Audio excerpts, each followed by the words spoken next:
छोटे मोटे लोगों से निपटना।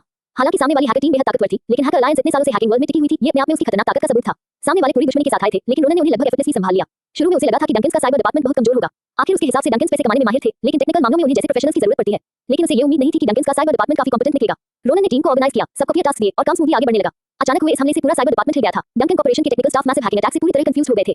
लेकिन जैसे ही रोनन ने कमान संभाली, हालात पलट गए। उसे ऐसे अटैक्स का अनुभव साफ झलक रहा था। शुरुआत में डंकन कॉर्पोरेशन की टीम बस पीछा कर रही थी, जहां अटैक होता वहां भागकर रेस्क्यू। नतीजा थकावट, लेकिन कोई खास असर नहीं। रोनन के आते ही स्ट्रेटजी बदल गई। वो हमेशा ओपोनेंट्स की अगली चाल पहले ही भांप लेता और उनके एक्ट करने से पहले तैयारी कर लेता। अटैक शुरू होते ही हैकर्स ट्रेस हो जाते, आईपी एड्रेसेस मिलते और तुरंत न्यूट्रलाइज कर दिए जाते। जब सिचुएशन कंट्रोल में आ गई, रोनन ने ये बैटल डंकन्स के साइबर डिपार्टमेंट को सौंप दी। अब उसे खुद के लिए हाथ खाली करने थे। लगातार डिफेंस में रहना उनकी स्टाइल नहीं थी। हमेशा अटैक करने वाले लोग कब से दूसरों के हमलों को झेलने लगे। रोनन ने अपनी बेसबॉल कैप का ब्रिम पीछे किया, स्लीव्स चढ़ाई और ज़ोबा को इशारा किया, कम ऑन, हेल्प चाहिए। ज़ोबा ने बेपरवाही से अपना जैकेट उतारा और कॉन्फिडेंस के साथ आगे आई। साइड हो जाओ, अब इन्हें मैं संभालती हूं। ज़ोबा के संभालते ही रोनन कीबोर्ड लेकर साइड में बैठ गया और स्क्रीन पर तेजी से कोड लिखने लगा। पिछले काउंटर अटैक के बाद रोनन अटैकर्स को काफी समझ चुका था। अब उसे बस थोड़ा वक्त चाहिए था, एक ऐसा प्रोग्राम लिखने के लिए जो इन सबको खत्म कर दे। वक्त बीतने के साथ दोनों तरफ की लड़ाई इंटेंस हो गई, लगभग स्टेलमेट जैसी स्थिति बन गई। कोई भी साफ तौर पर जीत नहीं रहा था, लेकिन हैकर अलायंस के बराबर टिके रहना ही अटैकर्स के लिए मोरल बूस्ट था। आखिर अलायंस को तो अब तक अनबीटेबल माना जाता था। इस कॉन्फिडेंस के साथ उन्होंने एक मैसिव अटैक की तैयारी शुरू कर दी। खतरे को भागकर ज़ोबा झुंझलाकर चिल्लाई, अब तक हुआ नहीं, इतनी स्लो क्यों हो? मैं तुमसे तेज कर सकती हूं। रोनन की उंगलियां और तेज हो गईं। स्लो तुम हो, सब में सबसे स्लो। इतना कहते ही ज़ोबा ने रोनन के सिर पर हल्की सी चपत मारी। हालांकि दर्द हुआ, लेकिन उसके हाथ रुके नहीं। कुछ ही देर में उसने प्रोग्राम्स का एक पूरा सेट कंप्लीट कर लिया।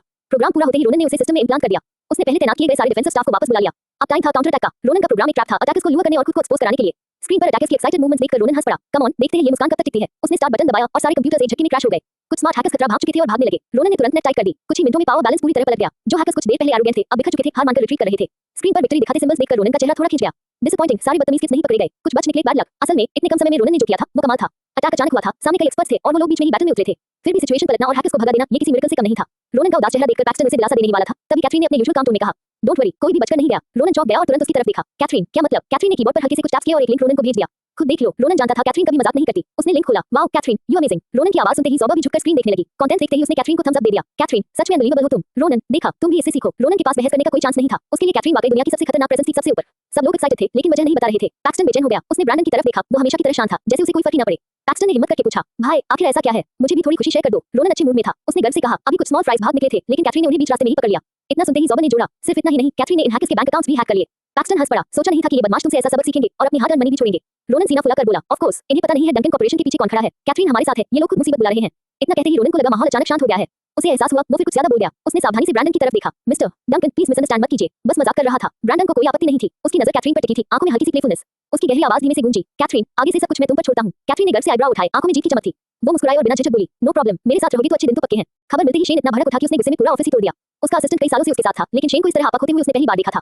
असिस्टेंट ने बहुत संभलकर ताजा पीसी हुई कॉफी आगे बढ़ाई और शांत स्वर में कहा, सर प्लीज काम डाउन। लेकिन गुस्से से भरे शेन को उस पर किसी जेंटलमैन जैसी तहजीब याद नहीं रही। उसने असिस्टेंट की तरफ आगुगलती नजरों से देखा। उसकी फैली हुई आंखें जैसे लगते बन गई हों। काम डाउन, उन बेवकूफों ने इतना पैसा उड़ाया और इतनी छोटी सी बात भी नहीं संभाल पाए।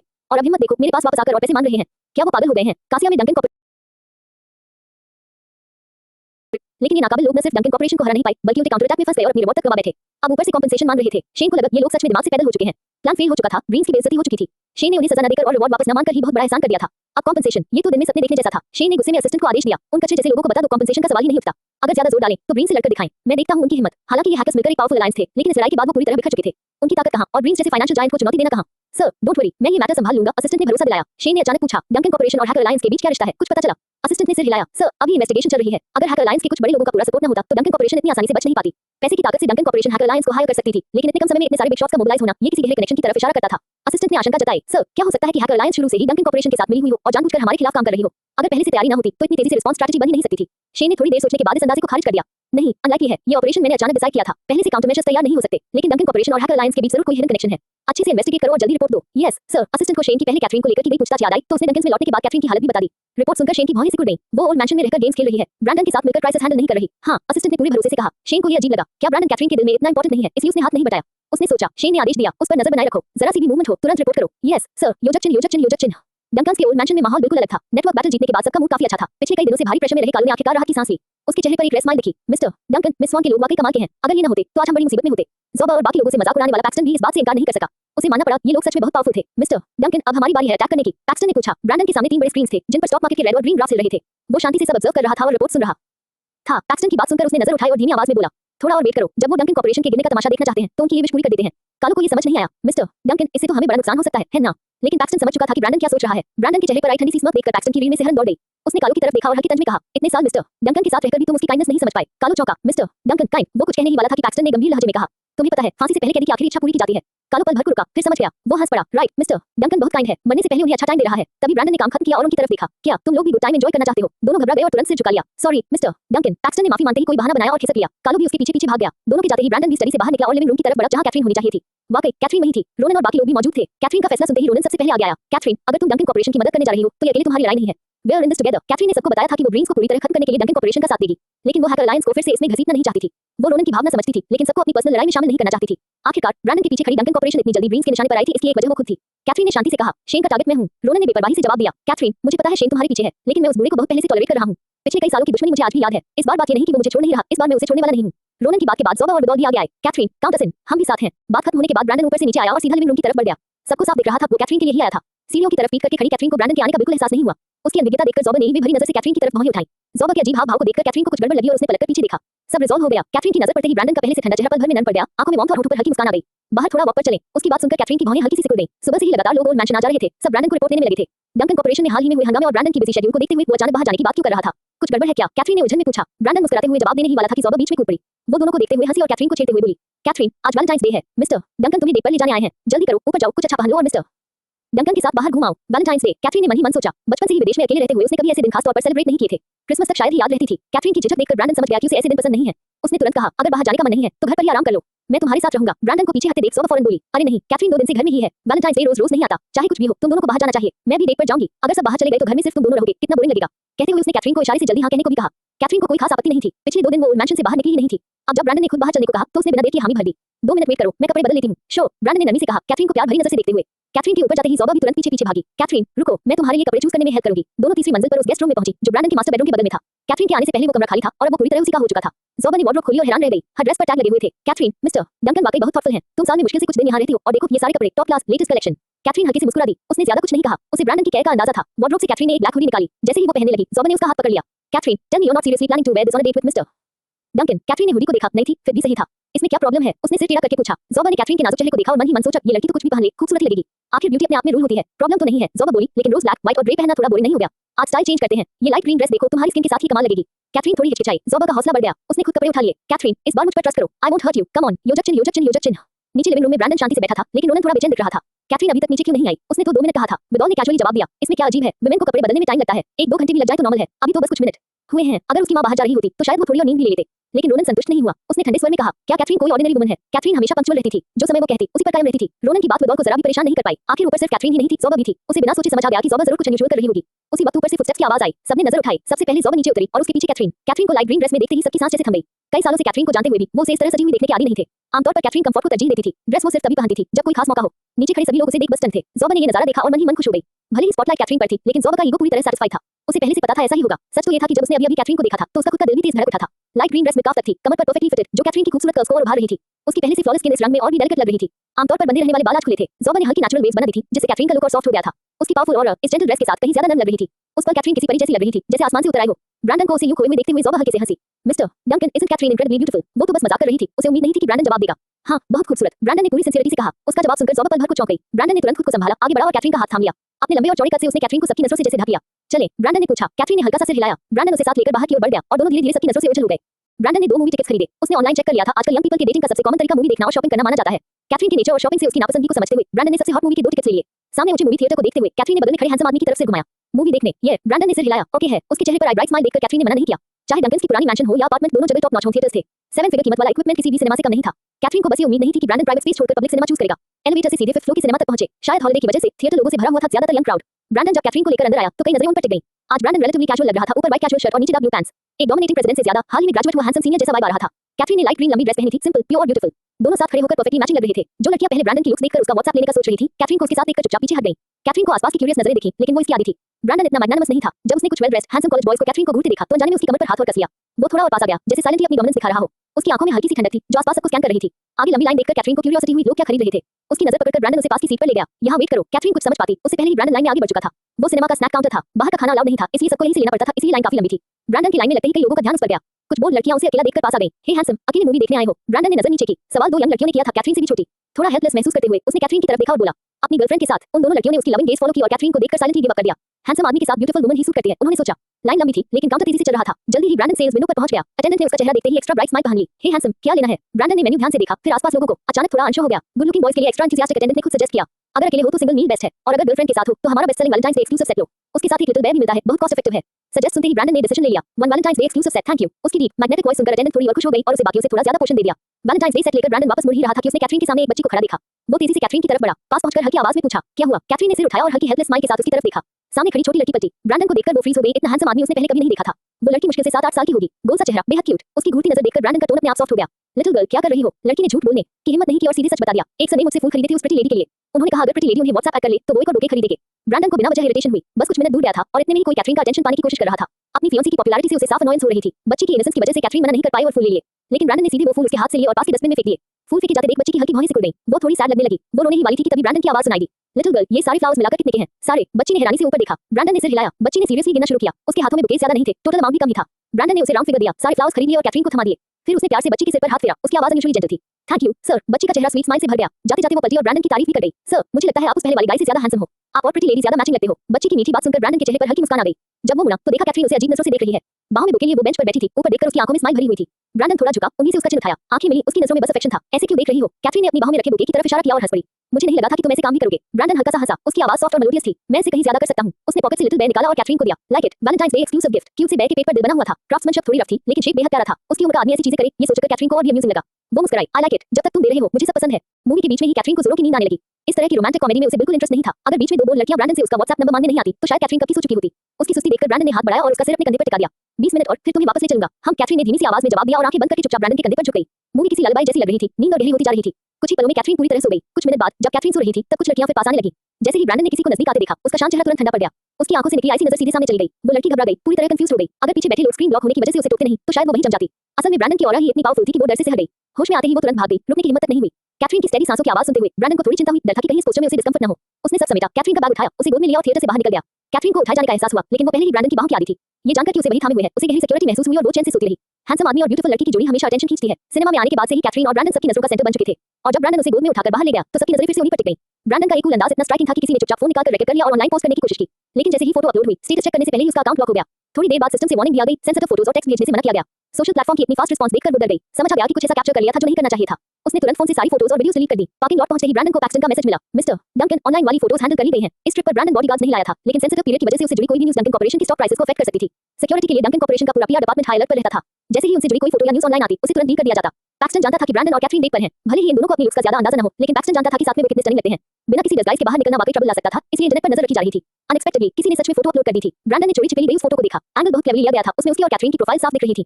सोती हुई कैथरीन, उसकी बाहों में बिल्कुल स्लीपिंग ब्यूटी जैसी लग रही थी, शांत खूबसूरत किसी ऑयल पेंटिंग की तरह। उसने हल्की सी स्क्रीन पर टैप किया और फोटो सेव कर ली। सब कुछ सेटल करने के बाद ब्रैंडन ने स्टार्ट की, निकलने के लिए रेडी था। इंजन स्टार्ट होते ही कैथरीन धीरे धीरे जागी। अभी उठने की वजह से उसकी आवाज थोड़ी हैवी और हल्की थी लेकिन बेहद स्वीट लग रही थी। कहां जा रहे हैं? ओल्ड मैंशन वापस चलें, थोड़ा रेस्ट कर लो। ब्रैंडन ने उसकी राय पूछी। उसे लग रहा था कि कैथरीन अभी भी स्लीपी है। कैथरीन ने सिर हिलाकर मना कर दिया। बोरिंग टाइप, लगातार 2 दिन ओल्ड मैंशन में रहकर वो ऑलरेडी बोर हो चुकी थी। ओके, ब्रैंडन ने मान लिया। कैथरीन अभी वापस नहीं जाना चाहती थी तो डेट जारी रही। का स्टार्ट करने ही वाला था कि कैथरीन ने उसकी तरफ देखा। उस नजर से ब्रैंडन तुरंत उसका इरादा समझ गया। वो दूर खोलकर बाहर उतरा और कैथरीन सीधे सेंटर कंसोल पार करके ड्राइवर सीट पर बैठ गई। ब्रैंडन के साथ रहने के बाद कैथरीन ने काफी समय से ड्राइव नहीं की थी। जैसे ही ब्रैंडन ने सीट बेल्ट बांधी कैथरीन ने गैस पर पैर रख दिया। का जोर से आगे बढ़ी। नियॉन लाइट्स के नीचे सिल्वर ग्रे स्पोर्ट्स का सड़क पर दहाड़ते हुए सिल्वर ड्रैगन जैसी लग रही थी। कैथरीन की ड्राइविंग स्किल्स बेहद शानदार थी। ब्लैक मार्केट में रहते हुए वो अक्सर रेसिंग कॉम्पिटिशंस में हिस्सा लेती थी। हर रेस का प्राइस स्काई हाई होता था लेकिन उसे कभी कोई हरा नहीं पाया। वो तेज थी, स्किल थी और सबसे बड़ी बात मौत से डरती नहीं थी। जब तक खुलकर फाइट करे जीत उसकी ही होती। सनसान माउंटेन रोड पर कैथरीन ने का को 320 मील प्रति घंटा तक दौड़ा दिया। घुमावदार रास्ता भी उसे स्लो नहीं कर पाया। ब्रैंडन बगल में बिल्कुल काम बैठा था, स्पीकर थ्रिल एंजॉय करते हुए। माउंटेन के हाफवे पर एक कन्वीनियंस स्टोर के पास कैथरीन ने कार रोकी। उसने आईब्रो उठाकर पैसेंजर सीट पर बैठे ब्रैंडन को देखा और आंखों से इशारा किया काम ही वेट करे। जब कैथरीन वापस आई तो उसके हाथों में अल्कोहल के 2 बड़े बैग थे। उन्हें बैक सीट पर फेंककर वो फिर ड्राइवर सीट पर बैठी और कार को माउंटेन टॉप की ओर दौड़ा दिया। थोड़ी ठंडी हवा में दोनों माउंटेन टॉप पर बैठे पूरी सिटी की चमकती नियॉन लाइट्स को नीचे देखते रहे। चीयर्स। कैथरीन ने बोतल उठाई और आंखें मिचमिचाकर ब्रैंडन को देखा। पहले ब्रैंडन नहीं चाहता था कि वो ड्रिंक करे लेकिन उसकी खुशी देखकर वो शब्द वापस निकल गया। दोनों की अल्कोहल टॉलरेंस अच्छी थी और कैथरीन की मुंह की वजह से ज्यादा देर नहीं लगी, दोनों बैग्स खाली हो गए। वो लड़खड़ाते हुए खड़ी हुई और लाती हूं इनफ। ब्रैंडन थोड़ा हेल्पलेस सा हंसा, उसका हाथ पकड़कर एक झटके में वापस खींच लिया। कैथरीन का बैलेंस बिगड़ा और वो सीधे ब्रैंडन की गोद में गिर पड़ी। ब्रैंडन पलटा और तुरंत उसे जमीन पर दबा लिया। नजरें टकराई। कैथरीन ने पहले मूव किया, सिर उठाकर बिल्कुल सटीक तरीके से ब्रैंडन के होठों पर किस कर लिया। ब्रैंडन हल्का सा मुस्कुराया, सिर्फ उसके सामने ही वो बार-बार खुद को उसके फ्लो में बहने देता था। बॉडी टेंपरेचर बढ़ता गया। अल्कोहल के नशे में दोनों खुद पर काबू नहीं रख पाए। मूनलाइट के नीचे वो दोनों इस एंडलेस रोमांटिक रात में पूरी तरह डूब गए। अगली सुबह जब कैथरीन की आंख खुली तो उसने खुद को एक सॉफ्ट बड़े से बेड पर पाया। आसपास का familiar फर्नीचर देखकर उसने धड़कते सिर को छुआ और धीरे-धीरे उठकर बैठ गई। ये डंकन्स का ओल्ड मैंशन था और वो ब्रैंडन के बेड पर सोई थी। पिछली रात की वाइल्डनेस ने उसे पूरी तरह थका दिया था। उसने चादर हटाई और धीरे से बेड से नीचे उतरी। पैर बेहद भारी लग रहे थे और जैसे ही उसने खड़े होने की कोशिश की तेज दर्द उठा, मन ही मन वो उसे कुसने लगी। उसी पल ब्रैंडन कमरे में आ गया। ओह तुम जाग गई? उसने पूछा। उसे देखते ही कैथरीन फिर से बेड पर बैठ गई और उसे नाराज नजरों से घूरने लगी। उसकी नाराजगी महसूस करते हुए ब्रैंडन ने सॉरी भरी स्माइल दी, हाथ में पकड़ा खाना रखा और सीधे उसके पास आ गया। झुककर उसने कैथरीन को उठाया और बाथरूम की तरफ ले गया। फेस वॉश कर लो, फिर ब्रेकफास्ट करेंगे। कैथरीन ने सिर तिरछा करके उसे देखा। आंखों में हल्का सा डिस्डेन था, हाथ बिल्कुल नहीं हिले। ब्रैंडन समझ गया कि वो गुस्से में है, इसलिए धीरे से उसे मनाने लगा। चाहो तो मुझे डांट लो, मान लो जो मन हो, लेकिन पहले कुछ खा लो, ताकत आ जाएगी। रियली? कैथरीन ने उसे घूरते हुए पूछा। ब्रैंडन ने कॉन्फिडेंस से सिर हिलाया। यस, 100%। चलो वॉश कर लो। उसके एश्योरेंस के बाद कैथरीन बाथरूम गई, फेस वॉश किया, टीथ ब्रश किए। फिर ब्रैंडन उसे उठाकर बाहर काउच तक ले आया। वो धीरे-धीरे उसके बनाए ब्रेकफास्ट खाने लगी और साथ ही ब्रैंडन बहुत ध्यान से उसके चेहरे पर स्किन केयर प्रोडक्ट्स लगा रहा था। कैथरीन के पास स्किन केयर की कोई कमी नहीं थी, लेकिन उसने कभी उन्हें यूज करने की जहमत नहीं उठाई। आमतौर पर बस पानी से चेहरा धोना ही काफी समझती थी। उसके लिए साफ रहना इनफ था। बस ब्रैंडन ही था जो इतने पेशेंस से उसकी स्किन का ख्याल रखता था। कैथरीन रसदार स्टेक के छोटे-छोटे बाइट लेते हुए कैजुअली बोली, आज तो तुम्हें बहुत बिजी होना चाहिए था, फिर ऑफिस क्यों नहीं गए? ब्रैंडन वाकई इन दिनों बहुत बिजी था, वरना वो कैथरीन को अकेले सोने नहीं देता। वो सुबह जल्दी ऑफिस गया था, कुछ काम निपटाया और फिर सीधे घर लौट आया। उसे कैथरीन अच्छी तरह पता थी, वो ब्रेकफास्ट नहीं करती। वो नहीं चाहता था कि उसकी सेहत के लिए की गई सारी मेहनत बेकार जाए। शायद कल ज्यादा थक जाने की वजह से आज कैथरीन की एपेटाइट अच्छी थी। उसने जल्दी ही ब्रेकफास्ट खत्म कर लिया। उसे उठते देख ब्रैंडन ने खुद लेफ्टओवर समेट लिए। नीचे थोड़ी वॉक कर लो, एक्सरसाइज अच्छी रहेगी। कैथरीन ने हामी भरी, लेकिन उसकी आंखों में हल्की ठंडक चमक उठी। एक्सरसाइज तो अच्छी है, लेकिन इसके लिए जरूरी नहीं कि मैं नीचे ही जाऊं। ब्रैंडन की रीढ़ में अचानक से हरन दौड़ गई। इंस्टिंक्टिवली वो मुड़ा और कैथरीन की ठंडी नजर से टकरा गया। उसकी आंखों में जो चिलिंग था, वो एलिसा था। उसकी नसें तुरंत टेंस हो गईं। वो अनजाने में एक कदम पीछे हट गया, पूरी तरह अलर्ट। तुम सच में कुछ करने का सोच तो नहीं रही मेरे साथ? उसने पूछा। कैथरीन ने स्मर्क के साथ उसकी तरफ देखा। तुमने खुद कहा था डांटना हो या मारना, सब ओके है। अब ब्रेकफास्ट खत्म हो गया है, तो प्रॉमिस फुलफिल करना पड़ेगा, राइट? कैथरीन एक कदम आगे बढ़ी। ब्रैंडन को भागने का कोई मौका नहीं मिला। वो बेबस सा मुस्कुराया। हर रोज उसे स्पॉइल करने का यही नतीजा था। अब कॉन्सिक्वेंसेस तो बेयर करने ही पड़ेंगे। ऊपर से हलचल की आवाज सुनते ही लिविंग रूम में बोर हो रही ज़ोबा ने सिर उठाया। अगले ही पल उसने देखा ब्रैंडन कैथरीन को थामे सीढ़ियों से नीचे उतर रहा था। कैथरीन के गाल हल्के गुलाबी थे, पूरे चेहरे पर एक स्वीट ऑरा फैल रही थी। ज़ोबा खुद को रोक नहीं पाई और टीजिंग टोन में बोली, कैथरीन, क्या तुम दोनों ने अभी एक्सरसाइज खत्म की है? सच में यंग पीपल में एनर्जी कूट-कूट कर भरी होती है। कैथरीन ने ठंडी सी मुस्कान दी और उसे ऊपर से नीचे तक देखा।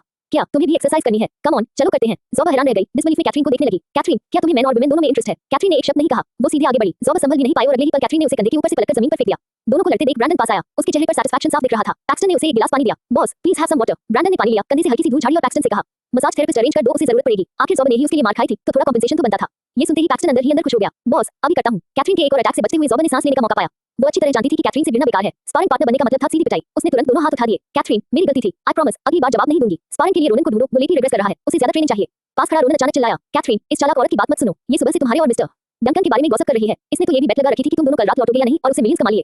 रोनन ने ज़ोबा की सारी पोल खोल दी। ज़ोबा का चेहरा उड़ गया। वो रोनन का गला घोंट देना चाहती थी, लेकिन सामने उसे भी बड़ा प्रॉब्लम खड़ा था। अब बचने का कोई रास्ता नहीं था। उसने जल्दी से कैथरीन को मनाने की कोशिश की। कैथरीन, ये सब मिसअंडरस्टैंडिंग है, मैं तो बस कैथरीन ने ठंडी हंसी छोड़ी। उसकी नजर और भी ठंडी हो गई। एक्सप्लेन करना है, फाइन, लेकिन उससे पहले लेसन जरूरी है। कैथरीन की आंखों में अचानक आई ठंडक देखकर ज़ोबा समझ गई अब वो फंस चुकी है। भागना चाहा, लेकिन बहुत देर हो चुकी थी। कैथरीन की 2 राउंड्स की ट्रेनिंग के बाद ज़ोबा जमीन पर पड़ी हुई थी, बिल्कुल हिली भी नहीं। आखिरी सांसों के साथ उसने पैक्सटन को पुकारा। पैक्सटन ने हाथ हिलाकर उसे दिलासा दिया, डॉक्टर रास्ते में है, बस थोड़ी देर और होल्ड ऑन। कैथरीन की ट्रेनिंग पूरी हो चुकी थी, पसीने से भीगी हुई, लेकिन उसके पहले से मसल्स स्ट्रांग महसूस हो रहे थे। उसका शरीर हल्का और फ्रेश लग रहा था। कैथरीन को बैठते देख ब्रैंडन ने उसे फ्रेशली स्क्वीज्ड फ्रूट जूस दिया। शावर लेना चाहोगी? कैथरीन ने जूस एक ही घूंट में खत्म कर दिया। ठंडा नहीं था, फिर भी सैटिस्फैक्शन साफ दिख रही थी। गिलास उसे वापस लेकर वो खड़ी हुई। वेट फॉर मी, शावर लेकर आती हूँ, फिर कंपनी चलेंगे। ओके, ब्रैंडन ने तुरंत मान लिया। वो रियली ही उसके साथ कंपनी चलने को रेडी होती थी, भला वो मना कैसे करता। हाल के दिनों में डंकन कॉर्पोरेशन की कई और कंपनीज क्राइसिस से गुजर रही थी। माहौल काफी टेंस था। ठीक एक दिन पहले ही डंकन कॉर्पोरेशन का प्रेसिडेंट सब्सिडरी कंपनी की मीटिंग रूम में दिखाई दिया था और उसी पर एम्प्लॉइज का मराल आसमान पर पहुंच गया। हालांकि प्रेसिडेंट यंग था, लेकिन उसके चार्ज संभालने के बाद से प्रॉफिट स्टडी बढ़े थे। एम्प्लॉइज की संख्या और सब्सिडीज सब तेजी से बढ़ रहे थे।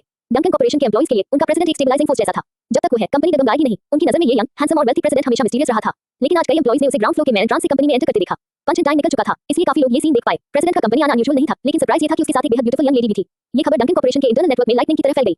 प्रेसिडेंट अपनी गर्लफ्रेंड को साथ लेकर आया है। कैथरीन ब्रैंडन के साथ चल रही थी। उसने बिना झिझक उसका हाथ थाम रखा था। ओरिजिनली ब्रैंडन अंडरग्राउंड फ्लोर से ऊपर जाना चाहता था, लेकिन कैथरीन ने जिद की मैं ट्रांस से ही एंट्री होगी। ड्राइवर को कैथरीन की इंटेंशन समझ नहीं आई, लेकिन उसे एक बात साफ पता थी, ब्रैंडन के ऑर्डर्स को चैलेंज नहीं किया जा सकता और ब्रैंडन कैथरीन के ऑर्डर्स को। हाई प्रोफाइल एंट्री करते हुए कैथरीन और ब्रैंडन ऑफिस में दाखिल हुए। ब्रैंडन की सेक्रेटरी तुरंत उनके पीछे अंदर आई। Mister Duncan, would you like coffee today? Secretary को सिचुएशन पूरी तरह समझ नहीं आई थी, तो पैक्सटन ने तुरंत इशारा किया। वो समझ गई और कैथरीन से पूछ लिया, मिस वॉन, आज फ्रूट्स काफी फ्रेश हैं, would you like a glass of freshly squeezed juice? Catherine ने हल्का सा सिर हिलाया और ब्रैंडन की तरफ देखकर बोली, 2 ग्लासेस। सेक्रेटरी ने घबराकर ब्रैंडन की तरफ देखा। सब जानते थे उसे स्वीट पसंद नहीं, वो हमेशा फ्रेशली ग्राउंड ब्लैक कॉफी पीता है। लेकिन वो तुरंत समझ गई कैथरीन 2 ग्लासेस जूस चाहती है। ब्रैंडन को नाराज करने का रिस्क वो नहीं ले सकती थी। पैक्सटन ने फिर इशारा किया, जल्दी तैयार करो। सेक्रेटरी ने राहत की सांस ली, पैक्सटन को थैंकफुल ग्लांस दिया और बाहर चली गई। जैसे ही वो बाहर निकली, लोग उसे घेर कर खड़े हो गए। सेक्रेटरी ने मिस्टीरियस टोन में कहा, अंदर जो लेडी है वो मिस्टर डंकन की गर्लफ्रेंड है। सब बिहेव करना। सबके एक्सप्रेशंस अलग-अलग थे, लेकिन उस वार्निंग को सबने दिमाग में बिठा लिया। चीफ सेक्रेटरी यूं ही सावधानी से नहीं बोलती थी। कैथरीन आमचेयर पर आराम से लेटी हुई थी। सेक्रेटरी द्वारा लाए गए स्नैक्स एंजॉय कर रही थी। उसका मूड पूरी तरह रिलैक्स था। शेन ने जो ट्रबल क्रिएट किया है, तुम हैंडल कर लो, मुझे इग्नोर करो। ब्रैंडन ने आईब्रो उठाकर उसे देखा, तो तुम मेरी हेल्प करने नहीं आए हो? कैथरीन मुस्कुराई, किसने कहा मैं हेल्प करने आई हूं? मैं बस घर पर बह रही थी। तुम्हारे साथ कंपनी आ गई एनवायरनमेंट चेंज के लिए। Is that not allowed? Brandon की जेंटल आवाज में वार्निंग की हल्की सी झलक थी। You better be. कैथरीन ने हेडफोन्स लगाए और गेम स्टार्ट कर दी। बीच-बीच में गेमिंग जागन भी बोलती रही। ब्रैंडन उसे देखता रहा, थोड़ा कंफ्यूज। क्या ये सच में रिलैक्स करने आई है? ब्रैंडन दोस्तों से जुड़ा बिजनेस हैंडल कर रहा था कि अचानक स्क्रीन पर एक मैसेज पॉप अप हुआ। ऑफिस में कैथरीन गेम्स खेल रही थी, इसलिए पैक्सटन को नॉक करने की हिम्मत नहीं हुई। उसे जो रिपोर्ट देनी थी, वो सिर्फ ऑनलाइन सॉफ्टवेयर के जरिए ही ब्रैंडन तक पहुंचा सकता था। उसने लिखा, बॉस, कुछ गड़बड़ हो गई है, आपको ये देखना पड़ेगा। ब्रैंडन ने आंखें थोड़ी सी खुलते हुए पैक्सटन का भेजा मैसेज खोल लिया। कासिया रियल एस्टेट डंकन कॉर्पोरेशन की एक सब्सिडरी थी, जो कासिया में रियल एस्टेट बिजनेस संभालती थी। लोकल इंडस्ट्री में उसका नाम टॉप कंपनीज में गिना जाता था। अच्छी रेपुटेशन, एथिकल प्रैक्टिसेस और भरोसे के लिए मशहूर। कासिया में उसकी पॉपुलैरिटी बहुत ज्यादा थी और डंकन कॉर्पोरेशन की सबसे ज्यादा प्रॉफिट देने वाली सब्सिडरीज में से एक थी। लेकिन सिर्फ 3 घंटे पहले इंटरनेट पर एक ब्रेकिंग न्यूज सामने आई। कासिया रियल एस्टेट के न्यूली डिलीवर्ड प्रोजेक्ट में रेनोवेशन के दौरान फ्लो कोलैप्स हो गया था। कई वर्कर्स घायल हो गए और उन्हें तुरंत हॉस्पिटल ले जाया गया। ये खबर आपकी तरफ फैल गई और देखते ही देखते टॉप ट्रेंडिंग हैशटैग्स में पहुंच गई। नेटिजन्स के बीच जबरदस्त बहस शुरू हो गई। ज्यादातर लोग कासिया रियल एस्टेट को क्रिटिसाइज और कंडेम करने लगे। कई फेमस ब्लॉगर्स और रियल एस्टेट इंडस्ट्री से जुड़े इन्फ्लुएंशियल लोग खुलेआम कासिया रियल एस्टेट पर आरोप लगाने लगे। मीडिया रिपोर्ट्स की बाढ़ आ गई। ये साफ था कि ये सिर्फ नॉर्मल पब्लिक ओपिनियन का मामला नहीं था, बल्कि किसी वेल प्लान स्कीम का हिस्सा लग रहा था। ऐसा लग रहा था कि किसी पावरफुल बैकग्राउंड वाले ग्रुप ने जानबूझकर कासिया रियल एस्टेट की इमेज खराब करने की कोशिश की है। यहां तक कि डंकन कॉर्पोरेशन को भी घसीटने की साजिश की बुआ रही थी। जैसे ही पैक्सटन को इस न्यूज़ का पता चला, उसने तुरंत पीआर डिपार्टमेंट को मोबिलाइज कर दिया। लेकिन सामने वाला पक्ष पूरी तैयारी के साथ आया था। पीआर टीम की कोशिशों के बावजूद सिचुएशन कंट्रोल में नहीं आ रही थी। पूरा मामला समझने के बाद पैक्सटन ने तुरंत ब्रैंडन को इन्फॉर्म किया और उसकी राय मांगी। सारी रिपोर्ट्स देखने के बाद ब्रैंडन ने सिक्योर लाइन से पैक्सटन को कॉल किया। कासिया रियल एस्टेट के सभी मैनेजर्स और उससे ऊपर के एग्जीक्यूटिव्स को तुरंत मेरे ऑफिस बुलाओ। मीटिंग होगी। यस बॉस, पैक्सटन ने तुरंत जवाब दिया। आधे घंटे बाद एग्जीक्यूटिव्स का एक ग्रुप ब्रैंडन के ऑफिस में जमा हो गया। लेकिन जो चीज सबको सबसे ज्यादा सरप्राइज कर गई वो ये थी, प्रेसिडेंट अकेला नहीं था, उसके साथ एक बेहद अट्रैक्टिव यंग लेडी भी मौजूद थी। अफवाहें पहले से थी कि ब्रैंडन की एक गर्लफ्रेंड है जिसने काल से भी मुलाकात की थी। अब लग रहा था कि वही लेडी यहाँ बैठी है और इस क्रिटिकल टाइम पर उसका ऑफिस में होना ये साफ दिखाता था कि ब्रैंडन उसे कितना इंपॉर्टेंस देता है। हालांकि सब कैथरीन को लेकर क्यूरियस थे, लेकिन किसी की हिम्मत नहीं हुई कि ओपनली उसे देखें। बस मौका मिलने पर चोरी छिपे नजर डाल लेते। कैथरीन खुद बिल्कुल रिलैक्स थी, आमचेयर पर आराम से बैठी, गेम में पूरी तरह मस्त। जैसे ही लोगों का ग्रुप अंदर आया, ब्रैंडन उसे स्नैक्स दे रहा था। कैथरीन ने धीमी आवाज में उसे कहा, तुम लोग मीटिंग करो, मैं हेडफोन्स लगा लूंगी, डोंट वरी, डिस्टर्ब नहीं होंगी। ब्रैंडन ने हल्के से उसका सिर छुआ और धीमे से कहा, ओके, हम भी धीरे बोलेंगे ताकि तुम्हारा गेम डिस्टर्ब न हो। उन दोनों की ये प्राइवेट बातचीत देखकर रूम में मौजूद लोग लिटरली स्टन रह गए। जो मीटिंग नॉर्मली रूटीन होनी थी, वो अपने आप सीरियस बन गई। सबकी आवाजें अनजाने में ही धीमी हो गई। हालांकि सिचुएशन अर्जेंट थी, लेकिन ब्रैंडन की मौजूदगी ने लोगों की घबराहट कुछ हद तक कम कर दी। एग्जीक्यूटिव्स ने एक के बाद एक सॉल्यूशन सजेस्ट करने शुरू किए, लेकिन ब्रैंडन को कोई भी प्रपोजल सैटिस्फैक्टरी नहीं लगा। उसने ठंडी नजर से सबको देखा और पूछा, क्या यही बेस्ट सॉल्यूशंस हैं जो तुम लोग दे सकते हो? टोन भले ही काम था, लेकिन सीरियसनेस साफ झलक रही थी। उसके ये शब्द सुनते ही पूरे रूम का माहौल और टेंस हो गया। कासिया रियल एस्टेट अचानक सुर्खियों में आ गई थी। वजह थी उनकी प्रॉपर्टीज की क्वालिटी को लेकर उठा एक बड़ा स्कैंडल। कासिया रियल एस्टेट से जुड़े कई हाई रैंकिंग लोग ब्रैंडन के ऑफिस में जमा थे। मीटिंग चल रही थी, लेकिन जो सॉल्यूशन सामने रखे जा रहे थे वो सब बहुत कन्वेंशनल थे और मौजूदा क्राइसिस को सीधे टैकल करने के लिए बिल्कुल नाकाफी। अचानक ब्रैंडन का गुस्सा फूट पड़ा, पूरा कमरा सन हो गया, हर कोई डर से कांप उठा। इस माहौल में सिर्फ पैक्सटन के दिल को थोड़ी राहत मिली क्योंकि कैथरीन वहीं मौजूद थी, वरना ब्रैंडन के इस टेंपर को देखते हुए शायद अब तक सबको निकाल दिया गया होता। ब्रैंडन ने कमरे पर एक ठंडी नजर डाली, कोई भी उसकी आंखों से आंख मिलाने की हिम्मत नहीं कर पाया। गुस्से में उसने पूछा, do we have any new proposals? कमरे में सन्नाटा छा गया, सबके दिल तेजी से धड़क रहे थे, लेकिन कोई बोलने की हिम्मत नहीं कर सका। तभी अचानक पैक्सटन के फोन पर एक नया मैसेज आया। उसने तुरंत ब्रैंडन को दिखाया, मिस्टर डंकन, आपको लेटेस्ट ट्वीट देखना चाहिए। पैक्सटन की बात सुनते ही कई लोग अपने फोन निकालने लगे। ट्विटर पर ट्रेंडिंग पोस्ट बदल चुकी थी। नई हेडलाइन थी, the truth behind the dangerous properties of Kasia real estate, is it an unscrupulous developer और the victim of intentional persecution of local conscientious developers. ये हेडलाइन देखते ही सबका ध्यान खींच गया। बड़े-बड़े मीडिया आउटलेट्स इसे शेयर कर रहे थे और खबर पल भर में इंटरनेट पर वायरल हो गई। कंटेंट और भी ज्यादा शॉकिंग था। पहले रिपोर्ट आई थी कि कासिया रियल एस्टेट की एक प्रॉपर्टी में रेनोवेशन के दौरान फ्लो कोलैप्स हुआ, जिसमें वर्कर्स घायल हो गए और उन्हें हॉस्पिटल ले जाना पड़ा। लेकिन अब इनसाइडर्स ने खुलासा किया कि असली वजह कुछ और थी। बताया गया कि एक होमओनर ने लोड बेयरिंग कॉलम से छेड़छाड़ की थी, जिससे फ्लो कमजोर हो गया। इसके साथ वर्कर्स की नॉन कंप्लायंट एक्शंस ने मिलकर एक्सीडेंट को जन्म दिया और रिस्पांसिबिलिटी से बचने के लिए होमओनर और रेनोवेशन कंपनी ने मिलकर इस इंसिडेंट को जानबूझकर स्टेज किया ताकि सारा ब्लेम कासिया रियल एस्टेट पर डाला जा सके। पोस्ट के आखिर में विसल ब्लोअर ने ठोस एविडेंस भी दिया। साफ इशारा था कि ये मामला इतना सिंपल नहीं है और कुछ अनस्क्रूपुलस कंपनीज जानबूझकर लोकल कंसेंशियस डेवलपर्स की रेपुटेशन खराब करने की कोशिश कर रही हैं। पूरे इंटरनेट पर हंगामा मच गया। जो होम बायर्स पहले से कासिया रियल एस्टेट को पसंद करते थे, वो खुलकर कंपनी की सपोर्ट में आ गए। पल भर में ऑनलाइन पब्लिक ओपिनियन पूरी तरह पलट गया और कासिया रियल एस्टेट के स्टॉक प्राइस ने भी रिकवर करना शुरू कर दिया। पैक्सटन ने फोन उठाकर ब्रैंडन से धीमी आवाज में कहा, बॉस, ये हमारी पब्लिक रिलेशंस टीम का काम नहीं लग रहा। क्या हो सकता है कि उनकी पीआर टीम तो अभी तक कोई इफेक्टिव प्लान भी नहीं बना पाई थी। इंसिडेंट इतना अचानक हुआ था कि इतनी जल्दी इतने स्ट्रॉन्ग एविडेंस जुटाना ऑलमोस्ट इंपॉसिबल था। पैक्सटन की नजर इंस्टिंक्टिवली पास रखी आमचेयर पर गई, लेकिन अगली पल उसने अपने विचार को झटक दिया। नहीं, मिस स्वान नहीं हो सकती। आज वो पूरा समय गेमिंग कर रही थी। मैंने उसे एक बार भी फोन नीचे रखते नहीं देखा और वैसे भी हमें अभी इस इंसिडेंट की खबर मिली है। Even if miss Swan help करना चाहती, इतनी जल्दी एक्शन लेना पॉसिबल नहीं होता। पैक्सटन ने कामली एनालाइज किया। पैक्सटन की बात सुनकर ब्रैंडन ने हल्का सा सिर हिलाया। उसकी बातों में दम था। पब्लिक रिलेशंस डिपार्टमेंट को इसी डायरेक्शन में काम करने को कहो और जो भी इसके पीछे है सबको ढूंढ निकालो। कोई भी बचना नहीं चाहिए। असल कल्प्रेट तक पहुंचना मुश्किल नहीं था। इस वक्त सबसे जरूरी बात थी क्राइसिस को पूरी तरह रिजॉल्व करना। Yes mister Duncan, I arrange it right away, Paxton ने जवाब दिया। उसी वक्त पास की आमचेयर पर आराम से बैठी कैथरीन, जो पूरी तरह अपने गेम में डूबी हुई थी, दोनों की बातचीत सुनकर अचानक एक रहस्यमय मुस्कान मुस्कुरा दी। उस पोस्ट और डंकन कॉर्पोरेशन की पब्लिक रिलेशंस टीम की मेहनत के बाद पब्लिक ओपिनियन पल भर में पूरी तरह पलट गया। जो कासिया रियल एस्टेट अभी तक क्राइसिस में फंसी हुई थी, उसने सारे ऑब्स्टिकल्स पार कर लिए और इसी क्राइसिस की वजह से उसका स्टॉक प्राइस लगातार ऊपर चढ़ने लगा। ये रिपोर्ट सुनते ही शेना बबूला हो गया। उसने गुस्से में डॉक्यूमेंट्स मेज पर पटक दिए और सामने खड़े एक सीनियर एग्जीक्यूटिव को घूरते हुए बोला, यही रिजल्ट है जो तुम मुझे दिखा रहे हो। मैंने तुम पर इतना पैसा खर्च किया, इतनी केयरफुली प्लान्स बनाए और बदले में ये मैंने साफ कहा था किसी के हाथ एविडेंस नहीं लगना चाहिए। फिर तुमसे ये मैस कैसे हो गया? अगर डंकन कॉर्पोरेशन के हाथ कंस्ट्रक्शन वर्कर्स की रिकॉर्डेड कन्फेशन लगी होती तो सिचुएशन इतनी जल्दी उल्टी नहीं जा सकती थी। कासिया रियल एस्टेट को मुसीबत में घसीटना असल में डंकन कॉर्पोरेशन पर हमला करने का एक ब्रेक थ्रू था। शेन का प्लान साफ था, धीरे-धीरे डंकन कॉर्पोरेशन को कीचड़ में खींचना, जैसे वो अपने हर ओपोनेंट के साथ करता आया था, और फिर उसे पूरी तरह क्रश कर देना। लेकिन उसे क्या पता था कि उसके अपने सबऑर्डिनेट्स इतने यूजलेस निकलेंगे, इतनी जल्दी रंगे हाथों पकड़े जाएंगे। ना सिर्फ उसका प्लान फेल हुआ, बल्कि कासिया रियल एस्टेट को फेम भी मिल गई। जो चाल वो आगे निकलने के लिए चला था, वही उल्टी पड़ गई। शेन के सामने खड़े एग्जीक्यूटिव्स डर से कांप रहे थे। तभी जनरल मैनेजर धीरे-धीरे आगे आया और बोला, मिस्टर ग्रीन, मुझे शक है कि हमारे बीच कोई स्पाई है। डंकन कॉर्पोरेशन का रिस्पांस बहुत तेज था। इस बार हमारी प्लानिंग इतनी मेटिकुलस थी कि वो पहले से काउंटर मेजर्स तैयार नहीं कर सकते थे। उसकी बात सुनकर कमरे में मौजूद सब लोग गहरी सोच में डूब गए। कासिया में डंकन कॉर्पोरेशन भले ही बेहद पावरफुल हो, लेकिन इतनी तेज रिएक्शन सस्पिशियस लग रही थी, जैसे पर्दे के पीछे कुछ और चल रहा हो। लेकिन शेन ने तुरंत इस पॉसिबिलिटी को नकार दिया। इम्पॉसिबल। वो जानता था कि ब्रैंडन फॉर्मिडेबल है, लेकिन उसके आसपास के लोग दशकों से उसके साथ काम कर रहे थे। उसे पूरा यकीन था कि उनमें से कोई भी ऐसा नहीं कर सकता।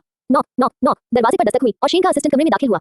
शेन को अजीब तो लगा, लेकिन उसे अपने लोगों पर भरोसा था। उसे लगा कि शायद कोई और वजह है जिसके बारे में उसे अभी पता नहीं। असिस्टेंट को इतनी जल्दी आते देखकर उसे समझ आ गया, कोई खबर जरूर है। क्या सिचुएशन है? उसने पूछा। असिस्टेंट ने डॉक्यूमेंट्स का एक बंडल आगे बढ़ाया। Sir please take a look. Shane ने पेपर्स पलटे। सर्विलेंस फुटेज में साफ दिख रहा था कोई कंस्ट्रक्शन वर्कर्स के फैमिली मेंबर्स से मिल रहा था। शेन ने उस चेहरे को पहचान लिया, रोनन ओकॉनर। उसने इमेज पर उंगली रखते हुए धीमे से कहा, ये जानबूझकर मुझे अपना चेहरा दिखा रहा है।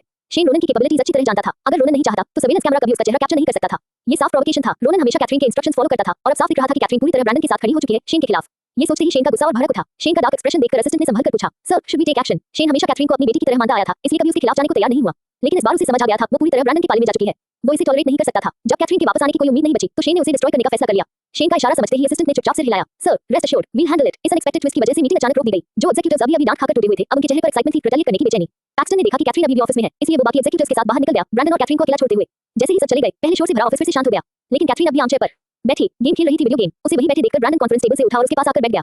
लंच का टाइम करीब था। उसने प्यार से उसका पेट सहलाया और पूछा, हंग्री हो? लंच पर चलें? कैथरीन ने दीवार पर लगी क्लॉक की तरफ देखा। अभी सिर्फ 11 बजे थे। जो 12 बजे काम खत्म करते हो उसके लिए काफी जल्दी था। उसकी नजर पास रखी स्नैक्स की प्लेट्स पर गई और उसने तिरस्कार भरी नजर से कहा, क्या तुमने मुझे कभी खाना छोड़ते देखा है? जब से कैथरीन ऑफिस आई थी, ब्रैंडन ने उसके लिए लगातार स्नैक्स और फ्रूट्स रखवाए थे, सब उसके फेवरेट्स। गेम खेलते खेलते और रोनन को इंस्ट्रक्शंस देते हुए भी उसने खाना बंद नहीं किया था। उसे बिल्कुल भूख नहीं लगी थी। लगभग खाली फ्रूट प्लेट देखकर ब्रैंडन मुस्कुराया, एकदम डोटिंग स्माइल। ओके, अगर अभी भूख नहीं है तो थोड़ा वेट कर लेते हैं। ये कहते हुए उसने उसे उठा लिया। मैं गेम के बीच में हूँ। कैथरीन ने भौहें से कुड़ते हुए मना करना चाहा, लेकिन ब्रैंडन को कोई फर्क नहीं पड़ा। इट्स ओके, तुम गेम खेलो, मैं देखता हूँ। कैथरीन एक पल के लिए रुकी और उसकी तरफ मुड़ी। तुम बिजी नहीं हो, वर्क नहीं करना। ब्रैंडन ने आईब्रो उठाई, होठों पर हल्की मुस्कान आ गई। किसी और ने क्राइसिस हैंडल कर ली है, फिर मैं काम क्यों करूँ? अगर मुझे खुद ही ये ट्रिवियल मैटर्स देखने पड़े तो इन लोगों को रखने का मतलब ही क्या है? कैथरीन समझ गई कि उसकी स्माइल में कुछ डेंजरस छिपा है। वो उसे गौर से देखने लगी। ब्रैंडन ने बेहद जेंटल स्माइल के साथ पूछा, ऐसे क्यों देख रही हो? गेम नहीं खेल रही? कैथरीन ने कुछ नहीं कहा और फिर से गेम खेलने लगी और ब्रैंडन बस चुपचाप उसे खेलते हुए देखता रहा। किसी की नजर लगातार अपने ऊपर महसूस होना कैथरीन को अनकंफर्टेबल करने लगा। कुछ देर बाद उसने फोन एक तरफ फेंक दिया। ब्रैंडन ने फोन उठाया, बैठकर उसे बाहों में लिया। अब नहीं खेल रही ना, आंखों को थोड़ा रेस्ट चाहिए, उसने कहा। ऑलराइट, ब्रैंडन ने कहा, अब डिनर का टाइम है। इस बार जब उसने बाहर खाने चलने की बात की तो कैथरीन ने मना नहीं किया। वो बस उसकी अरेंजमेंट फॉलो करती चली गई। ब्रैंडन ने एक रेस्टोरेंट चुना। वहां पहुंचते ही वेटर उन्हें एक प्राइवेट रूम में ले गया। रूम में कदम रखते ही कैथरीन की भौहें सिकुड़ गईं। अंदर 10 लोगों के बैठने वाला राउंड टेबल था। सिर्फ हम दोनों के लिए इतना बड़ा प्राइवेट रूम? उसने पूछा। ब्रैंडन ने सीधे जवाब नहीं दिया, बस उसे खींचकर बैठा दिया। अभी बैठो, कोई और भी आने वाला है। शक से भरे दिल के साथ कैथरीन बैठ गई। कुछ ही देर में प्राइवेट रूम के बाहर फुटस्टेप्स की आवाज सुनाई देने लगी। प्राइवेट रूम का दरवाजा खुला और वेटर कुछ लोगों को अंदर लेकर आया। रोनन तो था ही, साथ में विदोल और ज़ोबा भी मौजूद थे। कैथरीन को देखते ही रोनन एक पल के लिए ठिठक गया। उसने सिर घुमाकर पास खड़ी ज़ोबा को देखा। तुमने कैथरीन को भी इनवाइट किया? ज़ोबा खुद भी थोड़ी हैरान थी। उसने तो बस मजाक में रोनन से कहा था कि वो उसे ट्रीट देगी, लेकिन असल में ट्रीट देने वाली वो नहीं थी। पैक्सटन ने मुझे नहीं बताया था कि मिस्टर डंकन लंच ट्रीट देंगे। मुझे तो लगा पैक्सटन ही ट्रीट कर रहा है, ज़ोबा ने कहा। ये सुनते ही रोनन और विदोल दोनों ने एक साथ आंखें घुमा ली। उन्हें लगा ज़ोबा वाकई बेवकूफ है। वो उससे बहस करने का मूड ही नहीं रखते थे। पैक्सटन ब्रैंडन का सबसे लॉयल आदमी था। वो अचानक सबको लंच ट्रीट देगा, ये कैसे पॉसिबल है? रोनन और विदोल को पहली ही बात में कुछ गड़बड़ लग गई थी। उन्हें लगा पैक्सटन जैसे लोग किसी को अचानक ट्रीट देंगे, ये सिर्फ ज़ोबा जैसी दिमाग से हल्की लड़की ही मान सकती है। सबको खड़े खड़े बातें करते देख कैथरीन ने अपना फोक नीचे रखा और सबकी तरफ देखा। क्या तुम लोग खड़े खड़े ही खाना खाने वाले हो? बैठ जाओ। कैथरीन के इतना कहते ही सबने तुरंत कुर्सियां खींची और ओबीडियंटली बैठ गए। पैक्सटन ने वेटर को इशारा किया और डिशेस सर्व होने लगी। जब मेज पर ढेर सारी डेलिकेसीज आ गईं, तो सबको अंदर से कुछ ठीक नहीं लगा। विदोल और रोनन ने एक दूसरे की तरफ देखा, फिर दोनों की नजर कैथरीन पर टिक गई। कैथरीन हमेशा की तरह बिल्कुल काम थी, जैसे कुछ हुआ ही न हो। रोनन जानता था कि कैथरीन से पूछना बेकार है। उसने हाथ बढ़ाकर ज़ोबा को हल्का सा आगे किया, मतलब असली मकसद वही पूछे। ज़ोबा को वैसे भी ऐसे सवाल करना पसंद नहीं था, लेकिन इस बार वही रोनन और बाकी लोगों को यहाँ लाई थी। अगर वो कुछ नहीं बोलेगी तो लौटकर सब उसी को ब्लेम करेंगे। मजबूरी में ज़ोबा ने दांत खींचे और बोल पड़ी, मिस्टर डंकन, ये डिशेस वाकई बहुत टेस्टी और एक्सपेंसिव हैं, लेकिन कहते हैं ना फ्री लंच जैसी कोई चीज नहीं होती। आप अचानक हमें इतना अच्छा खाना खिला रहे हैं, इसका पर्पस क्या है? ब्रैंडन ने दिलचस्पी से ज़ोबा की तरफ देखा। होठों के कोने हल्के से ऊपर उठे। मैं तुम्हारे लिए एक स्पेशल फीस्ट रख रहा हूँ, मान लो एक थैंक यू मील। ब्रैंडन मुस्कुराते हुए बोल रहा था, लेकिन ज़ोबा के दिल में अजीब सी घबराहट फैल गई। उसकी पीठ पर ठंडा पसीना आ गया। थैंक यू मील, लेकिन हमने तो कुछ किया ही नहीं। फिर थैंक्स किस बात के लिए? उसके मन में एक ही थॉट था, ये थैंक यू मील नहीं है, ये तो बैड इंटेंशंस वाला मील है। कासिया रियल एस्टेट। ब्रैंडन ने बस 3 शब्द कहे और ज़ोबा चुप हो गई। ये बात ब्रैंडन से चुप ही रहना नामुमकिन था। ज़ोबा को झूठ बोलने की जरूरत नहीं थी और ज्यादा बनावटी बातें करने से वो खुद ही बेवकूफ बन जाती। ज़ोबा ने चुपचाप रोनन और विदोल की तरफ देखा, फिर तीनों की नजर कैथरीन पर चली गई, जैसे उसके फैसले का इंतजार हो। जब सबको खाना अच्छा लग रहा है तो खा लेते हैं, कैथरीन ने इतना कहा और रोनन समेत सबने तुरंत फोक्स उठा लिए, जैसे कुछ हुआ ही न हो। जब ब्रैंडन लगभग खा चुका तो उसने अपने हाथ की कटलरी नीचे रख दी। उसने कोहनियां मेज पर टिकाई और ठंडी नजरों से सबको देखा। वो कुछ बोला नहीं, लेकिन उसकी मौजूदगी से ही पूरे कमरे में दबाव सा फैल गया। रोनन खुद को रोक नहीं पाया। मिस्टर डंकन, भले ही हमने ये आपकी परमिशन के बिना किया, लेकिन ये डंकन कॉर्पोरेशन के लिए एक फेवर ही था। ब्रैंडन ने हल्के से सिर हिलाया। तुम सही हो, इसलिए मैंने ये मील अरेंज किया, ग्रैटिट्यूड दिखाने के लिए। रोनन ने ऑकवर्ड सी हंसी। इसकी जरूरत नहीं थी। कैथरीन के साथ आपके रिलेशनशिप को देखते हुए ये तो हमें करना ही चाहिए था। रियली? ब्रैंडन ने जानबूझकर शब्द खींचते हुए कहा। उसकी चमकती आंखें सीधे कैथरीन पर टिक गईं। ब्रैंडन की दबदबे भरी नजर के सामने कैथरीन ने बस कंधे उचका दिए। उसके चेहरे पर जरा भी फर्क नहीं था। वो हल्के से बोली, हमने कासिया रियल एस्टेट की मदद करके तुम पर कोई एहसान नहीं किया, और डंकन कॉर्पोरेशन के मामलों में दखल देने का भी हमारा कोई इरादा नहीं था। बस हमें शेन पसंद नहीं है, और अगर हम उसे टारगेट करना चाहते हैं तो क्या नहीं कर सकते। कैथरीन का लहजा बेहद कैजुअल था। अगर ये बात कोई और कहता तो लोग उसे हवा में बातें करने वाला समझते, लेकिन ये शब्द कैथरीन के थे। किसी में उसे क्वेश्चन करने की हिम्मत नहीं थी। आखिरकार कैथरीन में वो काबिलियत थी, जो कहती थी वो कर दिखाती थी। ब्रैंडन ने उसे पूरी डोमिनेंस और गहरी दिलचस्पी भरी नजरों से देखा। Of course you can. मैं तो सोच रहा था कि अपनी गर्लफ्रेंड पर रिलाई करके जीत जाऊंगा, लेकिन मुझे नहीं पता था कि तुम्हारा मुझे हेल्प करने का कोई इरादा ही नहीं था। तुमने ये सब सिर्फ इसलिए किया क्योंकि तुम्हें शेन पसंद नहीं है। कैथरीन ने बाजू सीने पर बांधे और भौहें उठाकर उसे देखा। तो क्यों न डंकन कॉर्पोरेशन का प्रेसिडेंट मुझे बना दो, फिर तुम जिंदगी भर मुझ पर डिपेंड करके जीतते रहना। ब्रैंडन ने अपनी पतली उंगलियों से ठुड्डी सहलाते हुए सच में सोचने का नाटक किया। कुछ पल बाद वो बोला, तुम्हारी बात में लॉजिक है, क्यों न सच में ऐसा ही कर दें। सब लोग ब्रैंडन और कैथरीन की नोकझोंक सुन रहे थे। ये समझते ही कि दोनों के बीच कोई झगड़ा नहीं होने वाला, सबने सुकून से खाना शुरू कर दिया। अगर कैथरीन और ब्रैंडन आपस में नहीं भिड़ते तो सबका दिन अच्छा ही रहता। खाना खत्म होने के बाद कैथरीन को एक तरफ झुका देख रोनन उसके पास आया। कैथरीन, तुमने मुझे अपने ट्रैक्स छुपाने क्यों नहीं दिए? रोनन हमेशा कैथरीन की बात मानता था, लेकिन इस बार उसके फैसले की वजह उसे समझ नहीं आई। काफी सोचने के बाद उसने सीधे पूछने का फैसला किया। कैथरीन चाहती तो सब कुछ इतनी सफाई से कर सकती थी कि शेन को भनक तक न लगती। वो चाहती तो सारा ब्लेम ब्रैंडन पर भी डाल सकती थी, लेकिन उसने ऐसा नहीं किया। बल्कि उसने खुद रोनन को कहा था कि सर्वेलेंस फुटेज में उसकी मौजूदगी साफ दिखनी चाहिए। रोनन के सवाल पर कैथरीन ने बेपरवाही से कहा, शेन को पता चल गया तो क्या? अगर उसे पता न भी चलता तो क्या वो मुझे टारगेट नहीं करता? शेन का असली मकसद हमेशा कैथरीन ही थी। डंकन कॉर्पोरेशन पर हाथ डालने की वजह भी वही थी। इस बार कैथरीन इन्वॉल्व होती या नहीं, शेन उसे छोड़ने वाला नहीं था।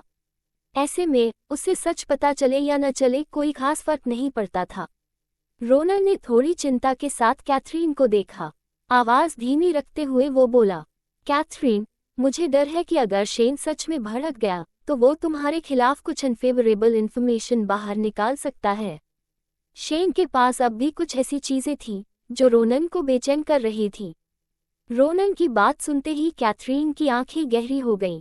वो धीमी लेकिन ठंडी आवाज में बोली, चिंता मत करो, शेन उस इन्फॉर्मेशन को बाहर लाने से पहले मुझे मार देना ज्यादा पसंद करेगा। फिर भी रोनन का मन पूरी तरह शांत नहीं हुआ। कैथरीन, क्या हम नेक्स्ट स्टेप लेने वाले हैं? रोनन की चिंता देखकर कैथरीन ने हाथ बढ़ाकर प्यार से उसके सिर पर थपकी दी। ट्रस्ट मी, रोनन ने बिना एक पल सोचे सिर हिलाया। उसकी आंखों में पूरा यकीन था। मैं तुम पर पूरी तरह भरोसा करता हूँ। शेन का असिस्टेंट कई सालों से उसके साथ था। वो शेन को बहुत अच्छे से जानता था। उसे पता था कि शेन हमेशा चाहता था कि कैथरीन उसकी पोजीशन संभाले। अगर कैथरीन तैयार हो जाती तो उसे कोई आपत्ति नहीं होती। लेकिन अब कैथरीन बदल चुकी थी। वो आउटसाइडर्स के साथ मिलकर ब्रीन्स के खिलाफ खड़ी हो गई थी। असिस्टेंट ने मन ही मन सोचा, ऐसे इंसान को अब अपने पास नहीं रखा जा सकता। काफी देर तक हिचकिचाने के बाद उसने आखिरकार फैसला किया और उस नंबर पर कॉल लगाया जिस पर उसने बहुत समय से बात नहीं की थी। Sir, I have something to report. Loxton वापसी। कैथरीन के हस्तक्षेप की वजह से शेन की कासिया रियल एस्टेट वाली पूरी स्कीम बहुत जल्दी टूट गई। शुरुआत में सबको लग रहा था कि शेन जरूर पलटवार करेगी। हर कोई उसकी काउंटर अटैक का इंतजार कर रहा था। लेकिन कुछ दिन बीत गए और शेन ने कुछ भी नहीं किया। रोनन ने जो ताज़ा इंटरसेप्टेड इन्फॉर्मेशन मिली थी वो कैथरीन को दी। कैथरीन, शेन कल ही प्लेन लेकर लॉक्स्टन वापस चली गई। वो अब कासिया में नहीं है। कैथरीन के हाथ में एक रूबक्स क्यूब था। वो अपनी इंडेक्स फिंगर से उसे तेजी से घुमा रही थी।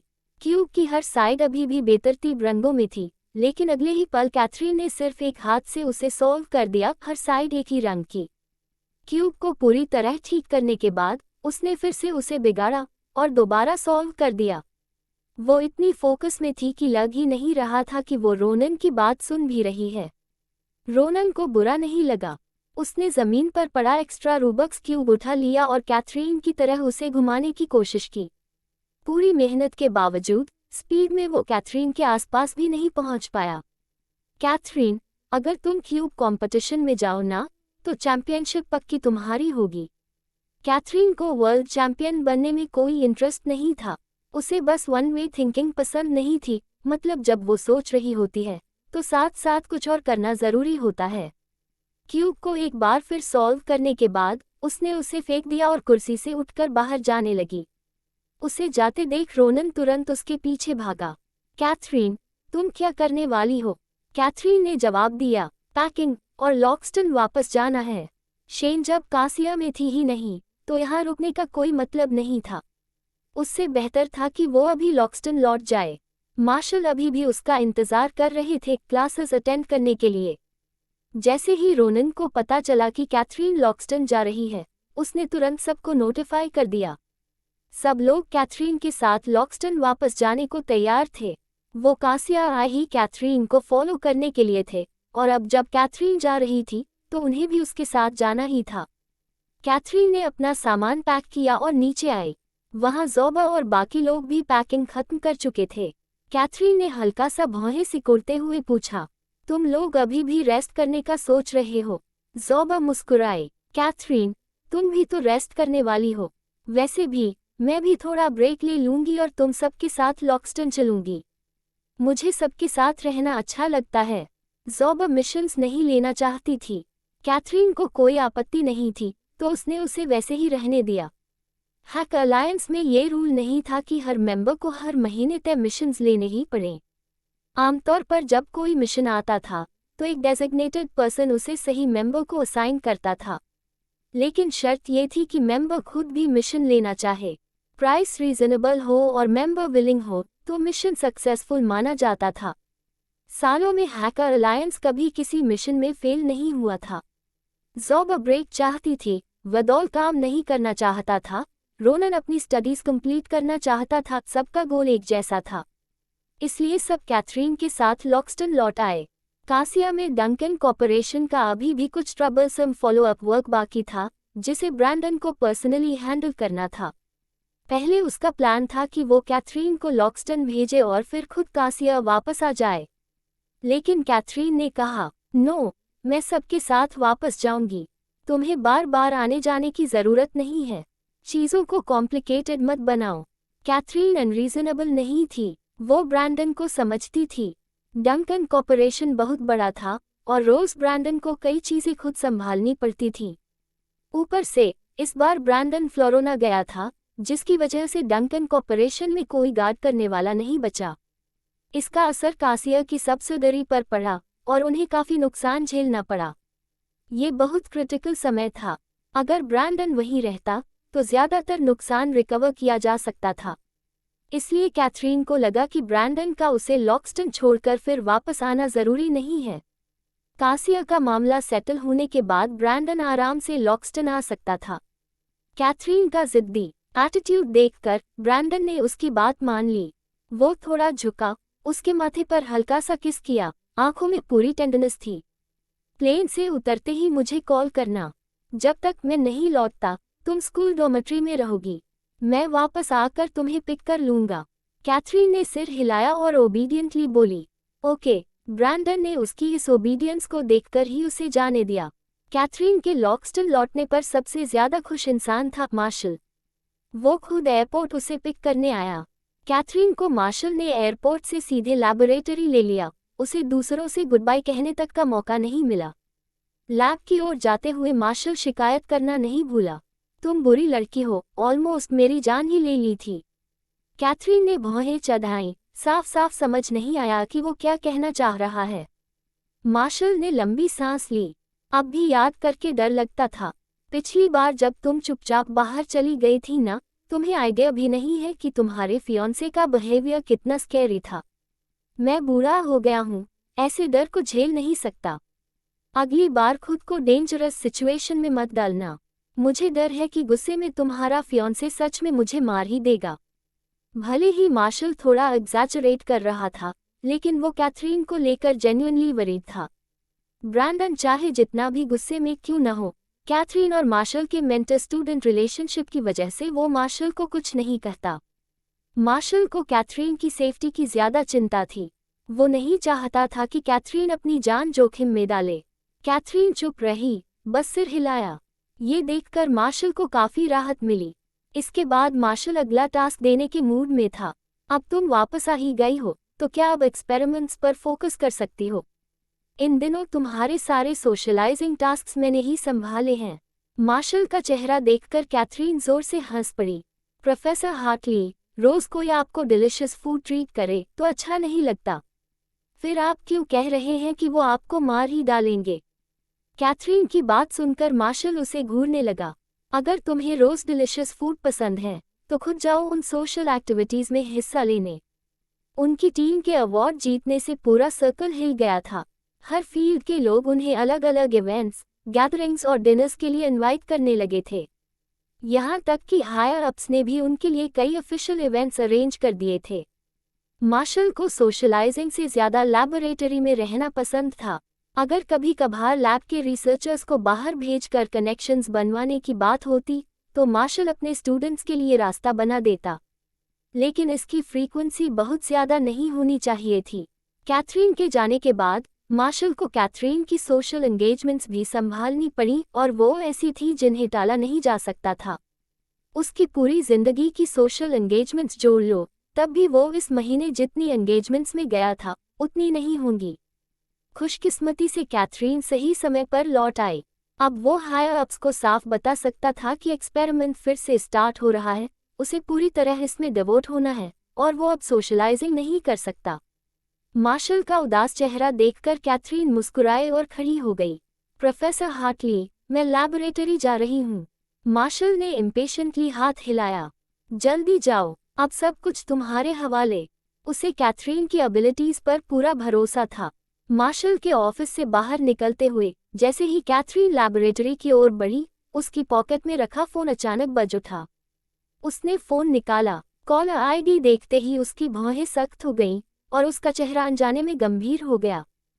वो लौट आया। कैथरीन लैबोरेटरी से बाहर निकली और वादे के मुताबिक उसी जगह पहुंची जहां सामने वाले ने मिलने को कहा था, लेकिन वहां पहुंचकर उसे वो जाना पहचाना चेहरा कहीं दिखाई नहीं दिया। कैथरीन को पूरा भरोसा था कि जगह गलत नहीं है, बस जो इंसान उससे मिलने वाला था वो अभी तक आया नहीं था। वो यही सोच रही थी कि क्या उसे उस इंसान को ढूंढना चाहिए। तभी 4-5 साल की एक छोटी सी बच्ची 2 प्यारी सी चोटियों के साथ उसके पास आई। मिस, क्या आप कैथी हैं? कैथी? कैथरीन की भौहें हल्के से सिकुड़ गईं। कैथी उसका निकनेम था, लेकिन सामने वाली बच्ची को वो जानती नहीं थी। उसे लगा बच्ची किसी और को ढूंढ रही है। उसने हल्के से सिर हिलाकर मना किया, लेकिन बच्ची ने शायद उसका मना करना देखा ही नहीं। उसने सीधे एक छोटा सा बुके कैथरीन के हाथ में थमा दिया और बोली, कैथी, एक हैंडसम मैन ने ये आपको देने को कहा है। उसने कहा है कि आप थोड़ी देर उसका इंतजार करें, वो बस अभी आने वाला है। हथेली जितना छोटा, सूखे फूलों से बना वो बुके बहुत सुंदर था। कैथरीन बच्ची को बताने ही वाली थी कि उसने गलत इंसान पकड़ लिया है, लेकिन जैसे ही उसकी नज़र कार्ड पर लिखे मैसेज पर पड़ी, उसके हाथ रुक गए। वो हैंडराइटिंग वो पहचानती थी। ये वही इंसान था जिसका वो इंतजार कर रही थी। कैथरीन ने हाथ बढ़ाकर बच्ची के सिर पर हल्के से हाथ फेरा। उसकी ठंडी आंखों में एक दुर्लभ सी नरमी झलक उठी। लिटिल गर्ल, क्या तुम्हें उस हैंडसम मैन का नाम पता है? बच्ची ने पूरे यकीन के साथ सिर हिलाया। हाँ, हैंडसम मैन ने कहा था उसका नाम रायलन है।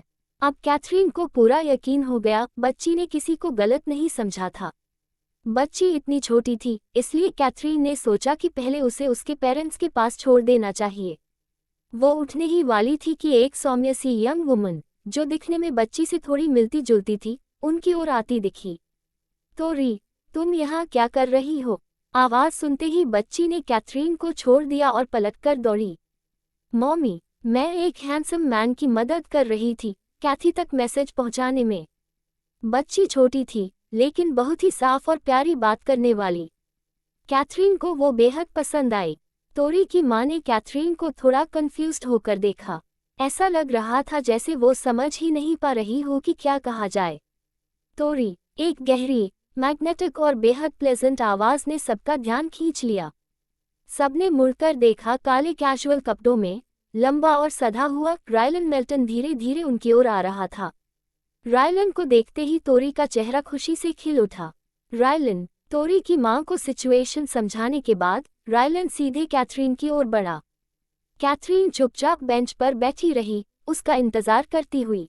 रायलन उसके सामने आकर रुका, लेकिन बैठा नहीं। उसकी खूबसूरत आंखें कैथरीन को ऊपर से नीचे तक ध्यान से देखने लगी। उसकी नज़र में दबाव था, लेकिन कैथरीन को जरा भी असहजता महसूस नहीं हुई। कुछ पल बाद रायलन के गर्मजोशी भरे चेहरे पर हल्की सी मुस्कान उभरी। होठों के कोने फैल गए और एक चमकदार, दिल जीत लेने वाली स्माइल सामने आई। कैथरीन, बरसों हो गए तुम्हें देखे। तुम पहले से भी ज्यादा ब्यूटीफुल हो गई हो। कैथरीन के होंठ हल्के से मुड़े। वो मुस्कुरा रही थी और उसका एक्सप्रेशन पहले जितना ठंडा नहीं था। तुम अचानक लो से लॉक्सटन क्यों आ गए? कैथरीन ने सुना था कि रायलन सालों से लो में बिजनेस में जमा हुआ था। अचानक उसका कॉल आना और फिर लॉक्सटन में मिलने की बात, वो चौंक गई थी। वो तुरंत लैबोरेटरी से निकलकर यहाँ आ गई थी। रायलन ने जैसे सवाल टालना चाहा, उसने हल्के से अपॉलोजेटिक होकर कहा, मैं तुमसे अभी तक सॉरी भी नहीं कह पाया। अभी अभी एक एक्सीडेंट हो गया था, इसलिए थोड़ा लेट हो गया। कैथरीन ने इंडिफरेंट नज़र से कहा, उस बच्ची से तो तुमने पहले ही कहलवा दिया था। तोरी का जिक्र आते ही कैथरीन की शांत आंखों में हल्की चमक आ गई। उसने हाथ उठाकर वो कार्ड दिखाया जो तोरी ने उसके हाथ में थमा दिया था। उसे वो प्यारी सी बच्ची बहुत पसंद आई थी। कैथरीन का मूड अच्छा देखकर रायलन की स्माइल और गहरी हो गई। तोरी सच में क्यूटी है। उसने तो तुम्हें मुझे माफ भी करवा दिया। मुझे पता है तुम्हें लेट होना बिल्कुल पसंद नहीं, लेकिन अगले ही पल कैथरीन की नज़र उसके आम पर जा टिकी। तुम्हारा आम, ठीक है। उसके सीधे सादे शब्दों पर रायलन ने हेल्पलेस और हल्की सी कड़वी मुस्कान दी। वो कैथरीन के बगल में बैठ गया। जानबूझकर अपनी आवाज में डिसअपॉइंटमेंट दिखाते हुए बोला, तुमने नोटिस कर लिया, कैथरीन ने उसकी चेस्ट पर लगे लोगों को देखा और हल्के से हंस दी। ये वो ब्रांड नहीं है जो तुम आमतौर पर पहनते हो। कंफर्टेबल नहीं लग रहा है ना? रायलन एक बेहद रिच फैमिली से था। उसके कुछ नोबल हैबिट्स होना स्वाभाविक था।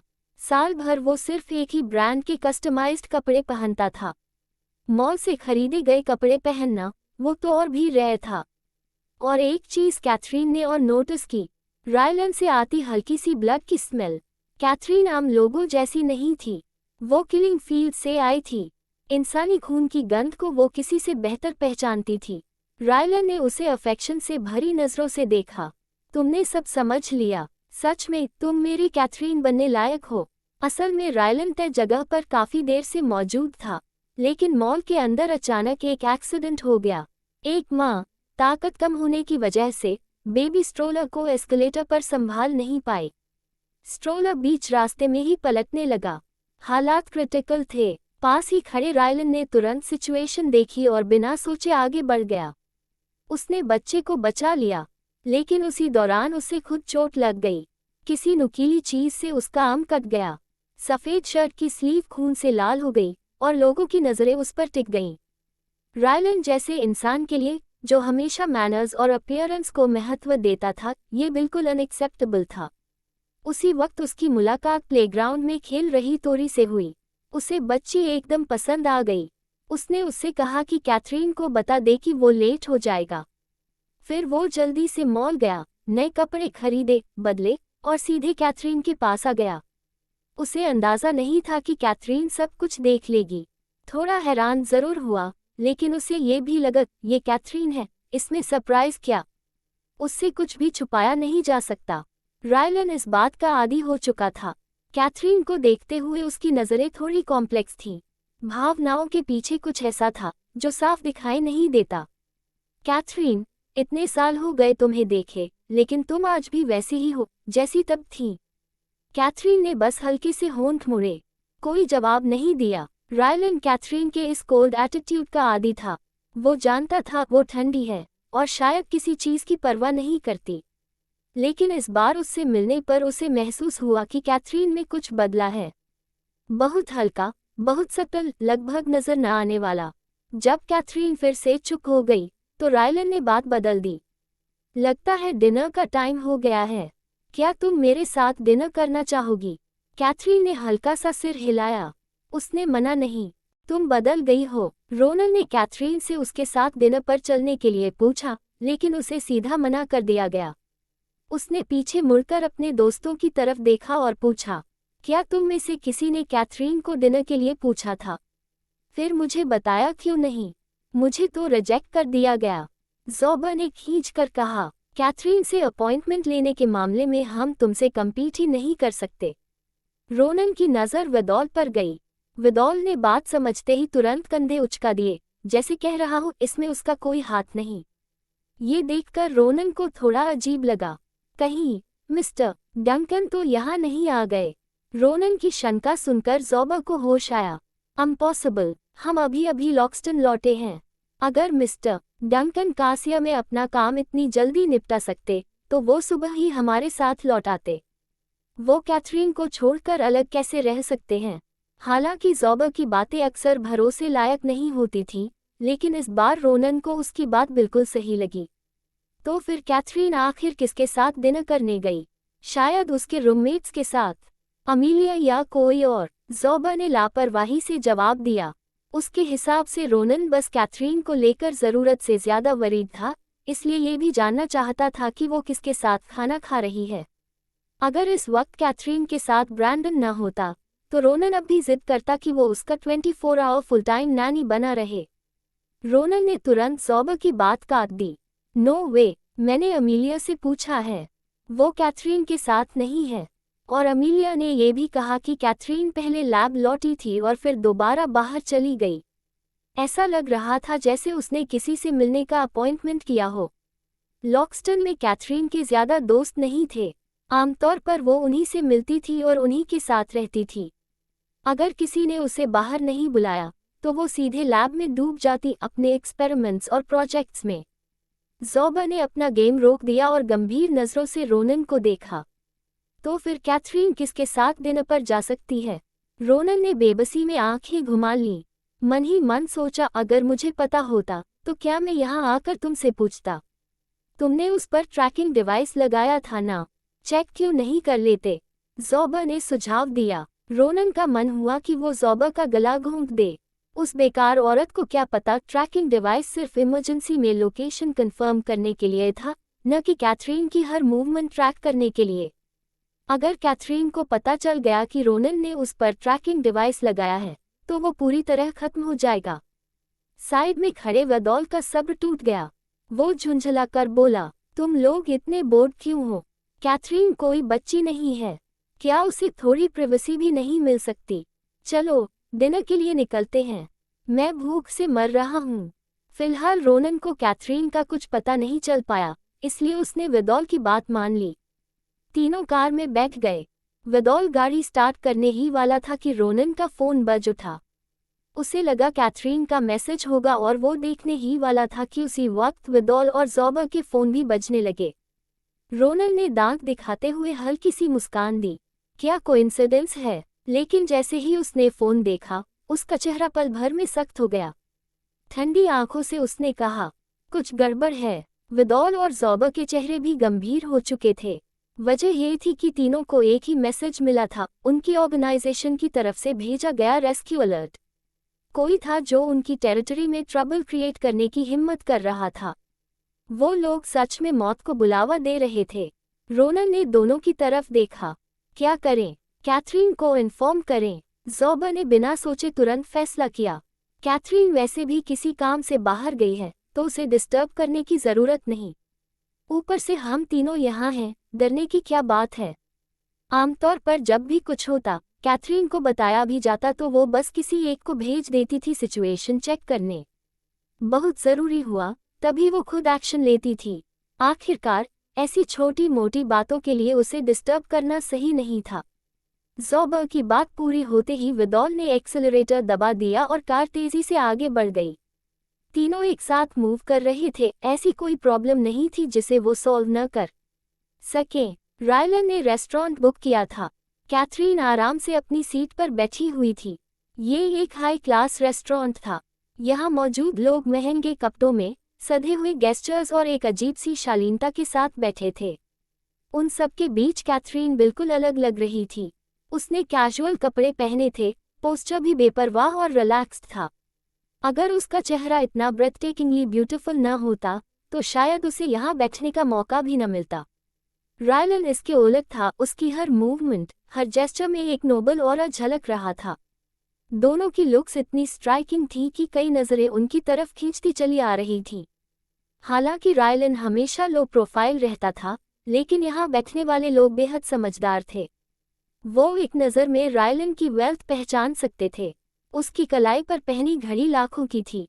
उसकी शख्सियत से झलकती अमीरी उसे वहां मौजूद महिलाओं के बीच तुरंत सेंटर ऑफ अटेंशन बना रही थी। और कैथरीन, वो कई लोगों की जेलसी का कारण बन चुकी थी। रायलन ने डिशेस ऑर्डर करने के बाद मेन्यू वेटर को वापस दे दिया। कैथरीन ने मेन्यू की तरफ देखा तक नहीं। रायलन के साथ रहते हुए उसे कभी इन बातों की चिंता नहीं करनी पड़ी। और सच में, जब खाना आया तो हर डिश बिल्कुल कैथरीन की पसंद की थी। रायलन ने उम्मीद भरी नज़रों से उसे देखा। ये सब तुम्हारे फेवरेट हैं, राइट? कैथरीन समझ गई कि वो खाने की बात कर रहा है। उसने हल्के से सिर हिला दिया। बस यही रिएक्शन रायलन को पल भर के लिए रोक गया। उसने साफ तौर पर कैथरीन की पसंद के हिसाब से ऑर्डर किया था, लेकिन उस हल्के से नॉड में भी रायलन को महसूस हो गया कैथरीन को ये खाना उतना पसंद नहीं आ रहा था। वो कैथरीन को सालों से जानता था। वो दोस्त थे जिन्होंने जिंदगी और मौत के पल साथ देखे थे। कैथरीन की हर छोटी रिएक्शन उसे समझ में आ जाती थी। उसे ये नहीं पता था कि ब्रैंडन के साथ रहने के बाद उसके सबकॉन्शियस इन्फ्लुएंस में कैथरीन ने धीरे धीरे स्पाइसी फूड की अपनी आदत छोड़ दी थी। उसकी स्टमक कंडीशन अब ऐसे खाने की इजाज़त नहीं देती थी। ब्रैंडन ने कभी सीधे उसे स्पाइसी खाना छोड़ने को नहीं कहा, लेकिन चुपचाप हर तरह से कैथरीन को स्पाइसी फूड से दूर रखने लगा था। रायलन की नज़रों के नीचे कैथरीन ने कटलरी उठाई। शायद बहुत समय बाद उसने इतना स्पाइसी खाना खाया था। पहला ही बाइट लेते ही उसे अजीब सा लगा। मसाले की वजह से उसका गला भर आया और वो लगभग खांस पड़ी। उसे खांसते देखकर रायलन ने तुरंत गर्म पानी उसकी तरफ बढ़ाया। ज्यादा स्पाइसी है, उसकी आवाज में साफ चिंता थी। कैथरीन ने छुपाया नहीं, काफी टाइम से इतना स्पाइसी नहीं खाया, अब टॉलरेट नहीं होता। ये सुनते ही रायलन के चेहरे की गर्माहट फीकी पड़ गई, उसकी भौहें हल्की सी सिकुड़ गईं। तुम तो पहले स्पाइसी डिशेस बहुत पसंद करती थी, अब नहीं। मेरी स्टमक ठीक नहीं रहती, इसलिए स्पाइसी खाना बंद कर दिया। कैथरीन के शब्द सुनते ही रायलन की आंखों की चमक एक पल में बुझ गई। वो कैथरीन को बहुत अच्छी तरह जानता था, उसे पता था कि कैथरीन से कोई हैबिट छुड़वाना कितना मुश्किल होता है। उसे लगा था कि वो हमेशा ऐसी ही रहेगी, लेकिन उसे ये उम्मीद नहीं थी कि एक दिन वो बदल जाएगी। एक छोटी सी सीमिंगली इनसिग्निफिकेंट चेंज ने रायलन को अंदर तक हिला दिया। उसने मन ही मन सोचा, इन कुछ सालों में मैंने कैथरीन से कांटेक्ट नहीं रखा और वो सच में काफी बदल गई है। कैथरीन उनसे संपर्क नहीं कर पाती। रेस्टोरेंट से निकलने के बाद रायलन ने टहलने का सुझाव दिया। कैथरीन ने मना नहीं किया। जब रायलन को पता चला कि कैथरीन अब स्पाइसी खाना नहीं खा सकती, तो उसने तुरंत डिशेस बदलवा दी। उस रेस्टोरेंट का खाना वाकई बहुत अच्छा था और कैथरीन ने काफी खाया। उसने वॉक के लिए इसलिए भी मना नहीं किया क्योंकि उसे लगा कि इससे डाइजेशन में मदद मिलेगी। कैथरीन, तुम्हें अचानक स्कूल वापस जाने का ख्याल कैसे आया? रायलन ने पूछा। कैथरीन ने उसकी तरफ देखा। नियॉन लाइट्स के नीचे उसका चेहरा हल्का हल्का चमक रहा था और उसकी नज़र में एक अजीब सी गहराई थी। तुमने काफी अच्छे से इन्वेस्टिगेशन की है। ये सुनते ही रायलन के एक्सप्रेशन में हल्का सा बदलाव आया और उसकी आवाज़ में घबराहट झलक गई। नहीं, ऐसा नहीं है, मेरा वो मतलब नहीं था। कोई बात नहीं, कैथरीन ने उसे बीच में रोक दिया। उसे सच में इसकी परवाह नहीं थी। रायलन उसे जितना जानता था, कैथरीन भी रायलन को उतना ही समझती थी। जो इंसान हमेशा हर चाल सोच समझकर चलता हो, वो किसी भी अनएक्सपेक्टेड सिचुएशन को अपने सामने आने ही नहीं देता। लॉक्स्टन आकर कैथरीन से मिलने से पहले उसका बैकग्राउंड चेक करना बिल्कुल नेचुरल था, वरना वो सीधे उससे कांटेक्ट भी नहीं कर पाता। असल में कोई खास रीजन नहीं है। कोई चाहता है कि मैं स्कूल वापस जाऊं, तो मैंने वही रास्ता दोबारा चुना जो पहले नहीं लिया था। स्वॉन्स की तुम्हारी सिस्टर? रायलन ने पूछा। उसे पता था कि कैथरीन के स्वॉन्स में अब भी रिश्तेदार थे। बस फर्क इतना था कि कैथरीन के वहां लौटने के बाद बहुत कुछ बदल चुका था। भले ही पिछले कुछ सालों में रायलन कैथरीन के आसपास नहीं रहा, लेकिन उसके बारे में चल रही चीज़ों की उसे थोड़ी बहुत जानकारी थी, यहाँ तक कि उसका स्वॉन्स लौटना भी। यस, कैथरीन ने हल्के से सिर हिलाया। काफ़ी देर बाहर रहने के बाद उसने वापस जाने का फैसला किया। मुझे लैब में अभी कुछ काम करना है। रायलन ने उसे रोका नहीं और उसकी इच्छा का सम्मान किया। ओके, मैं तुम्हें छोड़ देता हूँ। रायलन ने गाड़ी स्कूल के गेट तक ले जाकर रोकी। उसने दरवाज़ा खोला और कैथरीन को बाहर उतरने में मदद की। कैथरीन ने हाथ हिलाकर उसे बाय कहा। जैसे ही वो जाने लगी, पीछे से रायलन की आवाज़ आई। मैं इस बार लॉक्स्टन एक मल्टीनेशनल प्रोजेक्ट की वजह से आया हूँ, जिसे मुझे पर्सनली फॉलो करना है। कैथरीन रुक गई और पलटकर उसकी तरफ देखा। रायलन को लगा शायद वो उस पर यकीन नहीं कर रही, इसलिए उसने आगे कहा, मैं एस्किना में एक ब्रांच सेटअप करने की प्लानिंग कर रहा हूँ। गो फॉर इट, कैथरीन ने कहा और आगे बढ़ गई। उसकी जाती हुई परछाई को देखते हुए रायलन की आंखों में एक अलग सी चमक उभरी। एस्किना में ब्रांच खोलना जरूरी था, लेकिन उससे भी ज्यादा इम्पोर्टेंट वहाँ वो शख्स था जिसकी उसे सच में परवाह थी। स्कूल लौटते ही कैथरीन सीधे लैबोरेटरी चली गई। अंदर जाते ही उसकी मुलाकात अमीलिया से हुई। कैथरीन, तुम वापस आ गई? यस, कैथरीन ने हल्के से सिर हिलाया। ऑल्टन से कंपटीशन लौटने के बाद अमीलिया हर दिन लैब में डूबी रहती थी। उसकी इतनी डेडिकेशन देखकर सीनियर स्टूडेंट्स भी उसकी मदद करने लगे थे। अब वो कैथरीन से भी ज्यादा बिजी रहने लगी थी। कैथरीन, रोनन ने तुम्हें कांटेक्ट किया। वो तुम्हें ढूंढ रहा था। उसने मुझसे पूछा था कि तुम कहाँ हो। मैंने उसे बता दिया कि तुम लैब में नहीं हो और किसी काम से बाहर गई हो, अमीलिया ने कहा। ये सुनकर कैथरीन ने ज्यादा ध्यान नहीं दिया। मैं बाद में उससे बात कर लूंगी। रोनन दिन भर कैथरीन से कांटेक्ट करना चाहता था, लेकिन उसे डर रहता था कि कहीं वो उसे इरिटेट न कर दे। इसलिए वो अक्सर कैथरीन के आसपास के लोगों से उसके बारे में पूछ लेता था। वो लिमिट जानता था और कभी उसकी प्राइवेसी क्रॉस नहीं करता था, इसलिए कैथरीन को भी इससे कोई प्रॉब्लम नहीं थी। मैं डिनर करके जाती हूँ, तुम भी ज्यादा देर मत रुकना, जल्दी रेस्ट लेना, अमीलिया ने कहा। कैथरीन के सिर हिलाने के बाद अमीलिया वहां से चली गई। लैब लौटकर कैथरीन ने रोनन को कॉल किया, लेकिन कॉल कनेक्ट नहीं हुई। उसे थोड़ा अजीब लगा, मगर उसने ज्यादा सोचा नहीं। काफी समय बाद लैब लौटी थी, इसलिए जमा हुआ सारा मटेरियल उसे केयरफुली अरेंज करना था। सीनियर स्टूडेंट्स की बड़ी लैब से अलग कैथरीन की लैब मार्शल की स्पेशल अप्रूवल से बनी थी और पूरी तरह सेपरेट थी। वो किसी को भी अपनी लैब साफ करने की इजाज़त नहीं देती थी। हर किसी की चीज़ें रखने की आदत अलग होती है और उसकी अपनी एक सिस्टम थी। वो नहीं चाहती थी कि कोई उसे बिगाड़े। कई घंटे बीत गए। सब कुछ ठीक से ऑर्गेनाइज करने के बाद कैथरीन को एहसास हुआ कि रोनन ने अब तक रिप्लाई नहीं किया है। नॉर्मली मैसेज भेजने के 3 मिनट के अंदर रोनन उसे कॉल बैक कर लेता था। उसने सोचा शायद रोनन वेदौल और बाकी लोगों के साथ होगा, इसलिए उसने वेदौल को कॉल किया। लेकिन तब उसे एहसास हुआ कि वेदौल और ज़ोबर दोनों के फ़ोन रिंगिंग में हैं, मगर कोई आंसर नहीं कर रहा। कुछ गड़बड़ महसूस होते ही कैथरीन ने अपने बनाए हुए ऐप से हैकर अलायंस के लिएज़ॉन को मैसेज भेजा और रोनन, ज़ोबर और वेदौल की लोकेशन पता करने को कहा। रिप्लाई आया, मिस कैथरीन, ऑर्गेनाइजेशन में कुछ हुआ है। हमने सबसे पहले मिस्टर वेदौल से कांटेक्ट किया था, वो अभी वहीं होना चाहिए। सिचुएशन की बात सुनकर कैथरीन समझ गई कि तीनों शायद साथ ही वहां गए होंगे, लेकिन तीनों का एक साथ फोन न उठाना उसे नॉर्मल नहीं लगा। लोकेशन भेजो, मैसेज भेजकर उसने ऐप बंद कर दिया। हैकर अलायंस के अंडर कई ऑर्गेनाइजेशंस थीं, जिन्हें 4 लीडर्स मैनेज करते थे। कैथरीन खुद भी एग्जैक्ट डिटेल्स नहीं जानती थी। ऐप बंद करते ही लिएज़ॉन ने लोकेशन भेज दी। कैथरीन ने फ़ोन पॉकेट में रखा, ड्रॉअर खोला, एक की निकाली और लैब से बाहर निकल गई। ऑर्गेनाइजेशन लॉक्स्टन के आउटस्कर्ट्स में थी। कैथरीन ने अपनी मोटरसाइकिल निकाली, वहां पहुंचने में करीब आधा घंटा लगा। देर रात की खामोशी में सामने फैक्ट्री पूरी तरह साइलेंट थी। दिन में ये एक नॉर्मल फैक्ट्री लगती थी, कुछ भी सस्पिशियस नहीं। लेकिन रात में यही जगह हैकर अलायंस के कुछ मेंबर्स की मीटिंग स्पॉट बन जाती थी। कुछ ही घंटे पहले इस फैक्ट्री पर अननोन लोगों ने हमला किया था। अलायंस के कई मेंबर्स इंजर्ड हो चुके थे। तुरंत हेडक्वार्टर्स को हेल्प के लिए मैसेज भेजा गया। हेडक्वार्टर्स ने पास के मेंबर्स को सपोर्ट के ऑर्डर्स दिए और लॉक्स्टन में मौजूद रोनन, ज़ोबर और वेदौल तीनों को मैसेज मिलते ही वो यहां पहुंच गए। कैथरीन ने सीधे एंट्री नहीं ली।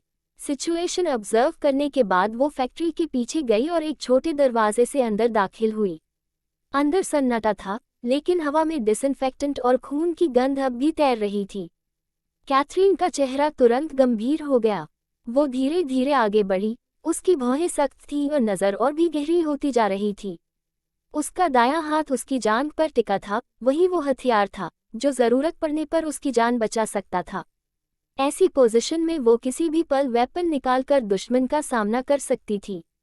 कैथरीन ऑर्गेनाइजेशन की हर डिटेल नहीं जानती थी, लेकिन उसे पता था हर ऑर्गेनाइजेशन में एक सीक्रेट रूम ज़रूर होता है। उसने फैक्ट्री के अंदर छोड़े गए क्लूज पहचाने और उन्हें फॉलो करते हुए सीक्रेट रूम तक पहुंच गई। वाकई अंदर हलचल थी। कैथरीन को नहीं पता था कि अंदर मौजूद लोग अपने हैं या दुश्मन, इसलिए उसने कोई जल्दबाजी नहीं की। एक फुर्तीले जंप में उसने दीवारों के सहारे खुद को ऊपर टिकाया। अपनी मजबूत बाहों से पूरा शरीर संभालते हुए वो बिना आवाज किए सीलिंग से चिपक गई। दरवाजे के ऊपर बने गैप से उसने सीक्रेट रूम के अंदर झांका। जैसे ही उसने अंदर का सीन देखा, कैथरीन की भौहें सख्ती से सिकुड़ गईं। उसकी पहले से ठंडी आंखें और भी गहरी और भी अंधेरी हो गईं। उनमें अब सिर्फ एक ही चीज थी, बेइंतहा किलिंग इंटेंट। सीक्रेट रूम के अंदर नॉक नॉक नॉक। दरवाजे पर हुई दस्तक की आवाज ने सीक्रेट रूम के अंदर किसी से पूछताछ कर रहे कई लोगों को चौंका दिया। पल भर में सबकी नसें तंग गईं। कमरे का माहौल अचानक भारी और गंभीर हो गया। लीड करने वाले आदमी ने अपने पास खड़े छोटे कद के आदमी की तरफ देखा। वो कुछ सेकंड सोच में डूबा रहा, फिर दबे हुए स्वर में बोला, कियोन अभी बाहर गया था, कहीं वो वापस तो नहीं आ गया। लीडर ने इशारा किया। छोटा आदमी और उसके साथ खड़े दो ब्लैक क्लैड आदमी हथियार थामे बेहद सतर्कता से दरवाजे की तरफ बढ़े। छोटा आदमी दरवाजा खोलने वाला था और बाकी दो उसके दोनों तरफ गार्ड बनकर खड़े थे। जरा सी भी हलचल होती तो तुरंत अटैक कर देते। दरवाजा खुला, लेकिन बाहर कोई नहीं था। छोटा आदमी अजीब महसूस करते हुए बाहर निकला। क्यों? कुछ सेकंड बीते और बिना किसी आवाज के वो गायब हो गया। दोनों ब्लैक क्लैड आदमियों को खतरे का एहसास हुआ। वो तुरंत बाहर भागे और अगले ही पल वो दोनों भी बिना आवाज के गायब हो गए। अंधेरे डोवे को घूरते हुए, जहां अब पूरी तरह सन्नाटा था, लीडर को आखिरकार समझ आ गया कुछ बहुत गलत हो चुका है। उसने हथियार कसकर पकड़ा और उसकी नोक विदोल के वाइटल पॉइंट पर टिक गई। विदोल बंधा हुआ था, उसके शरीर पर टॉर्चर के निशान साफ दिख रहे थे, लेकिन उसका एटीट्यूड अब भी शांत और बेखौफ था। हवा में उसे एक जाना पहचाना सेंट महसूस हुआ और उसके चेहरे पर अजीब सी शांति उतर आई। विदोल की हल्की सी हंसी सुनकर लीडर का चेहरा विकृत हो गया। हंस क्या रहे हो? इसमें इतना फनी क्या है? उसने हथियार विदोल की जान के जख्म में घुसा दिया। खून फव्वारे की तरह निकल पड़ा। विदोल ने दर्द से दांत भींच लिए, लेकिन आवाज तक नहीं निकाली। गहरी सांस लेकर विदोल ने उसकी तरफ देखा, आंखों में साफ ताना था। मैंने कहा था ना, ये फैक्ट्री हॉन्टेड है और रात में तो और भी खतरनाक हो जाती है। तुमने भरोसा नहीं किया, अब हुआ यकीन। लीडर को ऐसी बकवास पर यकीन करने की कोई वजह नहीं थी। वो हमेशा खतरे में जीने वाला इंसान था। उसने ठंडी हंसी हंसी, भले ही ये जगह हॉन्टेड हो, मुझे फर्क नहीं पड़ता। मैं डरता नहीं। काफी ब्रेव हो। विदोल ने कंधे उचकाए, जैसे धमकी से उसे कोई फर्क ही न पड़ा हो। कुछ देर और इंतजार किया गया, लेकिन बाहर अब भी सन्नाटा था। आखिरकार लीडर और उसके लोग खुद बाहर देखने का फैसला करने लगे। जैसे ही वो दरवाजे के पास पहुंचे, एक काली परछाई बिजली की तरह गुजरी। कमरे में मौजूद सभी लोग हाईली स्किल्ड थे। पल भर में उन्होंने उस परछाई को घेर लिया। ताकत के मामले में वो सब कम नहीं थे, लेकिन कैथरीन के सामने सब बेबस साबित हुए। सिचुएशन बिगड़ती देख लीडर तुरंत पलटा और विदोल की तरफ झपटा। उसने विदोल को चौकोर में लिया और कैथरीन की तरफ घूरते हुए चीखा, क्या तुम्हें उसकी जिंदगी की कोई परवाह नहीं है? कैथरीन धीरे धीरे रुक गई। बाकी लोग उसे घेरने लगे, लेकिन कैथरीन की ऑरा इतनी ओवरवेलमिंग थी कि कोई आगे बढ़ने की हिम्मत नहीं कर पा रहा था। विदोल, केयरफुल रहना। विदोल अब भी बेफिक्री से बोला, मेरी लाइफ फिलहाल इनके हाथ में है। कैथरीन ने बस एक नज़र उसकी तरफ डाली और उसकी आंखों की ठंडक और गहरी हो गई। लीडर ने विदोल की गर्दन और जोर से दबाई। उसकी आंखों में घमंड चमक रहा था। हैक अलायंस का गॉड ऑफ वॉर, बस इतना ही। मुझे लगा था तुम सच में गॉड ऑफ वॉर हो। ये सुनकर विदोल थोड़ा नाराज हुआ। इतना एरोगेंट मत बनो। सिंस गॉड ने हमें मिलाया है, एक फ्रेंडली एडवाइस दे देता हूँ। पिछली बार जिसने कैथरीन को थ्रेटन किया था, वो बहुत पहले मर चुका है। उसके मजाकिया लगने वाले शब्दों से वहां मौजूद लोग और भी टेंस हो गए, क्योंकि वो जानते थे विदोल धमकी नहीं देता था और उनके सामने खड़ी लड़की, वो भी किसी मॉन्स्टर से कम नहीं थी। कैथरीन की ठंडी नज़र सब पर घूमी। उसकी आवाज़ बर्फ जैसी थी। आज मेरा मूड अच्छा है, उसे छोड़ दो और मैं तुम्हें जाने दूंगी। लीडर ने बेरहमी से जवाब दिया, वो मेरे हाथ में है। जब तक तुम हमारे साथ नहीं आओगी, मैं उसे नहीं छोड़ूंगा। विदोल ने मन ही मन सिर हिलाया। दुनिया में स्टबन लोग कभी खत्म नहीं होते, उसने सोचा। कैथरीन की आंखें सनकरी हो गईं। अगले ही पल उसने अटैक कर दिया। उसकी हरकत महसूस करते ही बाकी लोग भी टूट पड़े। लीडर को उम्मीद नहीं थी कि कैथरीन विदोल की जान दांव पर लगी होने के बावजूद ऐसा कदम उठाएगी। गुस्से में उसने विदोल को मारने के लिए हाथ उठाया, लेकिन तभी हवा में एक तेज सिसकारी गूंजी। एक लकड़ी का डंडा सीधा आकर उसकी हथेली में घुस गया। डंडा हथेली को चीरता हुआ आर पार निकल गया। खून छलक पड़ा। उसे यकीन नहीं हुआ, इतने लोगों से लड़ते हुए भी कैथरीन ने उसे सिंगल वुडन स्टिक से घायल कर दिया। दर्द सहते हुए उसने डंडा खींचकर निकाला और कैथरीन पर झपटने की कोशिश की, लेकिन जैसे ही उसने पलटकर देखा, वो सन्न रह गया। कैथरीन ठीक उसके सामने खड़ी थी और उसके सारे आदमी जमीन पर पड़े थे। वो घबरा कर निगल गया। हमें कुछ नहीं पता, अगर चाहो तो हमें मार दो। वाक्य पूरा होते ही कैथरीन ने हथेली से उसे बेहोश कर दिया। लीडर एक तरफ ढेर हो गया। कैथरीन आगे बढ़ी और विदॉल की जंजीरें खोल दी। विदॉल ने जमीन पर पड़े लीडर को देखा और हंसते हुए बोला, ये लड़का बहुत बोलता है, तभी तो इतना वीक है। कैथरीन ने उसे घूरा। वो वीक है, लेकिन तुम उसके हाथ लग गए, तो क्या तुम वीक नहीं हो? विदॉल ने बेपरवाही से होंठ टेढ़े किए। मुझे नहीं पता था कि ये लोग मेरी मूव्स इतनी अच्छी तरह जानते हैं, जैसे मेरे साथ बड़े हुए हों। ये सुनकर कैथरीन की भौहें सख्त हो गईं। डिटेल में बताओ, रोनन और ज़ौबा कहाँ हैं? रोनन का नाम आते ही विदॉल का चेहरा गंभीर हो गया। इस बार मामला सीरियस है। शायद ये लोग हमें टारगेट कर रहे हैं। इन्हें हम तीनों के बारे में बहुत कुछ पता है, यहाँ तक कि हैकर अलायंस के कोड वर्ड्स भी। रोनन पकड़ा गया। ज़ौबा को बाहर भेजने के बाद मुझे भी पकड़ लिया गया। मुझसे इंटेरोगेशन की जा रही थी और रोनन को कहीं और ले जाया गया। कैथरीन, मुझे शक है कि हमारे अंदर कोई ट्रेटर है। अभी कंक्लूजन पर मत पहुंचो। कैथरीन ने उसे सहारा देकर खड़ा किया। विदॉल बाहर से ठीक लग रहा था, लेकिन कैथरीन जानती थी वो बुरी तरह घायल है। मैं तुम्हें कॉनी तक छोड़ देती हूँ, बाकी सब मुझ पर छोड़ दो। रोनन को वो ढूंढ निकालेगी, और अगर ट्रेटर है तो उसे भी।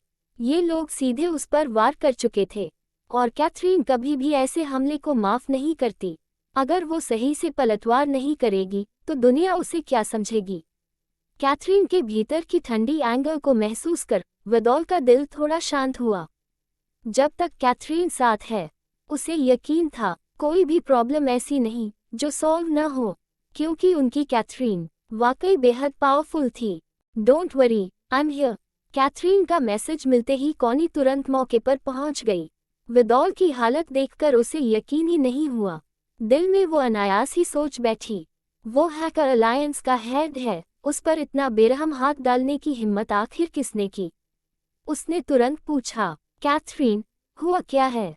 कैथरीन ने हल्के से उसकी तरफ देखा और सिर हिलाया। अभी साफ नहीं है। पहले विदॉल को इलाज के लिए ले जाओ। मेरे अलावा किसी से कांटेक्ट मत करना, और उसकी इंजरी की खबर बाहर नहीं जानी चाहिए।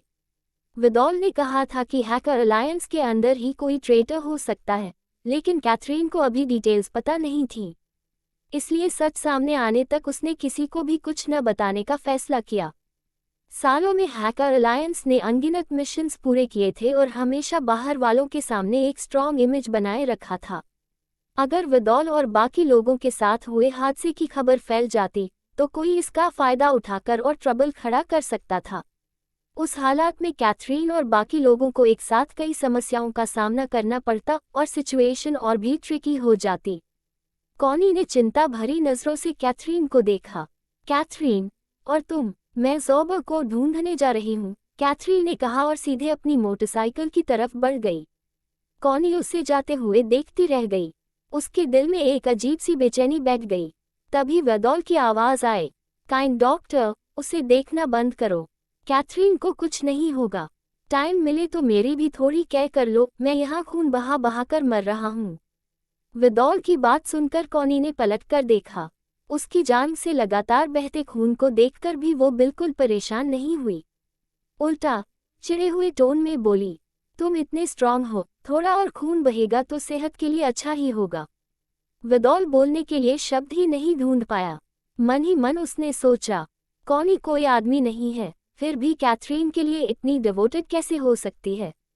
खैर, मेरी जान तो अभी उसी के हाथ में है, बेहतर है ज्यादा न बोलूं। विदॉल ने कोई और बहस नहीं की और चुपचाप कॉनी को उसे गाड़ी तक ले जाने दिया। कैथरीन ने सैटेलाइट लोकेटर ऑन किया और ज़ौबा की लोकेशन ढूंढने लगी। तीनों के फोन उनसे छीन लिए गए थे। अगर विदॉल ने अपनी पूरी ताकत लगाकर ज़ौबा को कवर न दिया होता, तो ज़ौबा का बच पाना नामुमकिन था। कैथरीन ने तय किया, पहले ज़ौबा को ढूंढना है, फिर रोनन को बचाने का रास्ता निकालना है। उसे अभी तक ये नहीं पता था कि उस ग्रुप का असली मकसद क्या है, लेकिन जिस तरह से उन्होंने तीनों को मौके पर नहीं मारा, उससे कैथरीन को लगा कि फिलहाल रोनन की जान खतरे में नहीं है। जैसे ही उसने फोन निकाला, उसके ज़हन में ब्रैंडन का चेहरा उभर आया।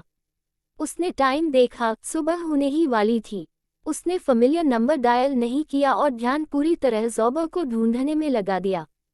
सैटेलाइट लोकेशन लॉक होते ही कैथरीन को अंदाज़ा हो गया, ज़ोबा ज़्यादा दूर नहीं गई थी। उसकी लोकेशन पास की पहाड़ियों में थी। कैथरीन समझ गई, ज़ोबा शायद रोनन और वेदॉल को बचाने के लिए वापस आने की प्लानिंग कर रही थी। लोकेटर के सिग्नल को फॉलो करते हुए कैथरीन आगे बढ़ती गई। गहरी रात थी, ओस बहुत ज़्यादा थी और ठंड भी तेज़ थी। कैथरीन ने बाहर निकलते वक्त विंडप्रूफ और वाटरप्रूफ जैकेट पहनी थी, इसलिए वो ठीक थी। लेकिन उसे ज़ोबा की चिंता हो रही थी। वो जल्दबाजी में वहां भागी थी, कुछ भी गलत हो सकता था। आखिरकार वो लोकेटर की बताई हुई जगह पर पहुंची, लेकिन ज़ोबा वहां नहीं थी। घास में बस लोकेटर पड़ा था, खून से सना हुआ। खून के धब्बे काले पड़ चुके थे। साफ था कि ज़ोबा ने उसे काफी देर तक अपने हाथ से निकालने की कोशिश की थी। कैथरीन ने मन ही मन सोचा, वेदॉल को शक था कि अलायंस के अंदर ट्रेटर है। ज़ोबा ने भी वही सोचा होगा, इसलिए बचते ही उसने लोकेटर निकाल दिया ताकि ट्रेटर उसे ट्रैक न कर सके। सोचते हुए कैथरीन ने आसपास ध्यान से देखा।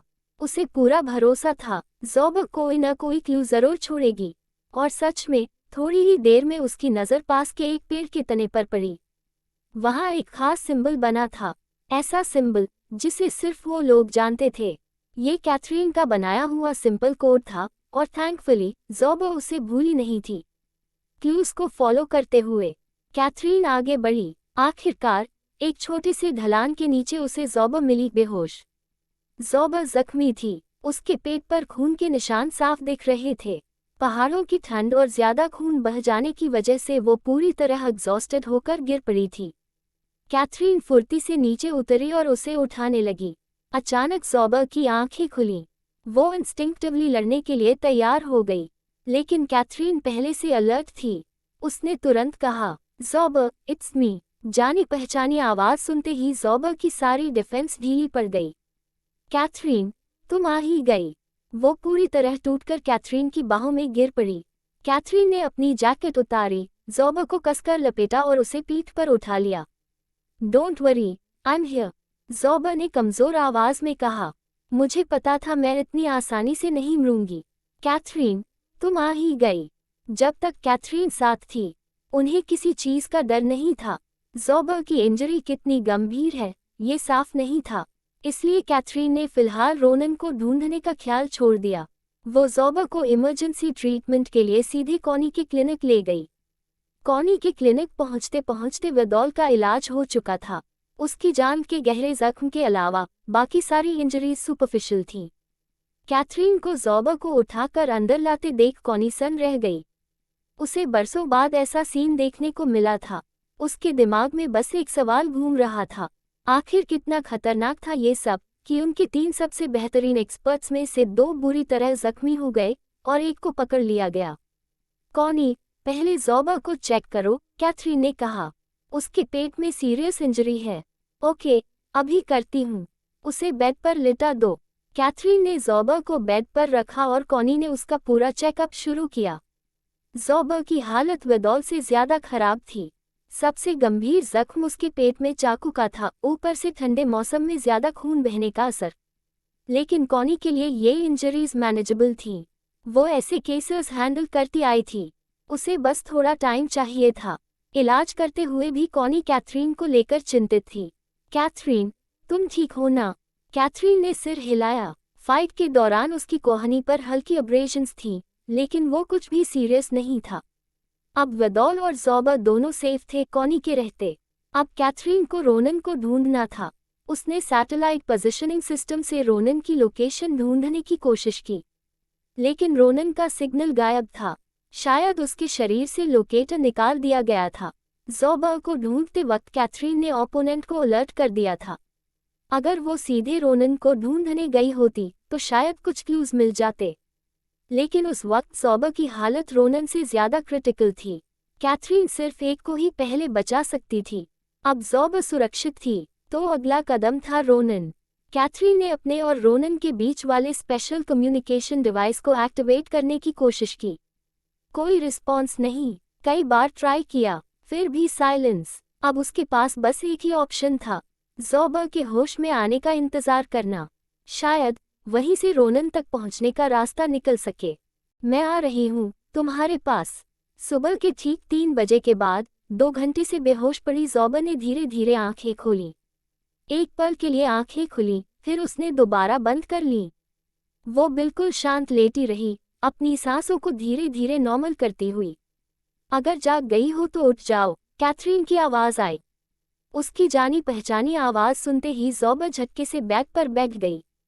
कैथरीन ने तुरंत उसे टोकते हुए कहा, धीरे, कॉनी ने अभी अभी तुम्हारे पेट का घाव सिला है, खुल गया तो दिक्कत होगी। कैथरीन, कोई प्रॉब्लम नहीं है, ये छोटी सी चोट कुछ भी नहीं, ज़ोबा बोली। असल में जागते ही ज़ोबा पूरी तरह होश में नहीं आई थी। उसकी instinctively emergency alert mode on हो चुकी थी। वो बेहोश होने का नाटक करके पहले आसपास का माहौल देखना चाहती थी, फिर कोई फैसला लेना। लेकिन चाहे वो कितनी भी कोशिश कर ले, कैथरीन के सेंसिटिव कानों से कुछ छुप नहीं सकता था। कैथरीन ने खुद ही बात शुरू कर दी। उसकी आवाज़ सुनते ही ज़ोबा को यकीन हो गया कि वो सेफ है। अब उसे कोई ढूंढ करने की ज़रूरत नहीं थी। कैथरीन, रोनन को पकड़ लिया गया है, वेदॉल को भी। मैं ही अकेली बच पाई हूँ। अब वो दोनों डेंजर में हैं। कैथरीन ने हल्का सा सिर हिलाया, जैसे वो पहले से जानती हो। मैं तुम्हें ढूंढने से पहले वेदॉल को बचाने गई थी। ये सुनते ही ज़ोबा का दिल कस गया। रोनन का नाम नहीं लिया गया था। वो खुद को रोक नहीं पाई। रोनन, वो कहाँ है? कैथरीन ने सच बता दिया। अभी तक कोई खबर नहीं है। मैंने हर पॉसिबल चैनल से चेक किया है, लेकिन कुछ नहीं मिला। ज़ोबा को तुरंत असली वजह समझ आ गई। कैथरीन ने मुझे बचाने में।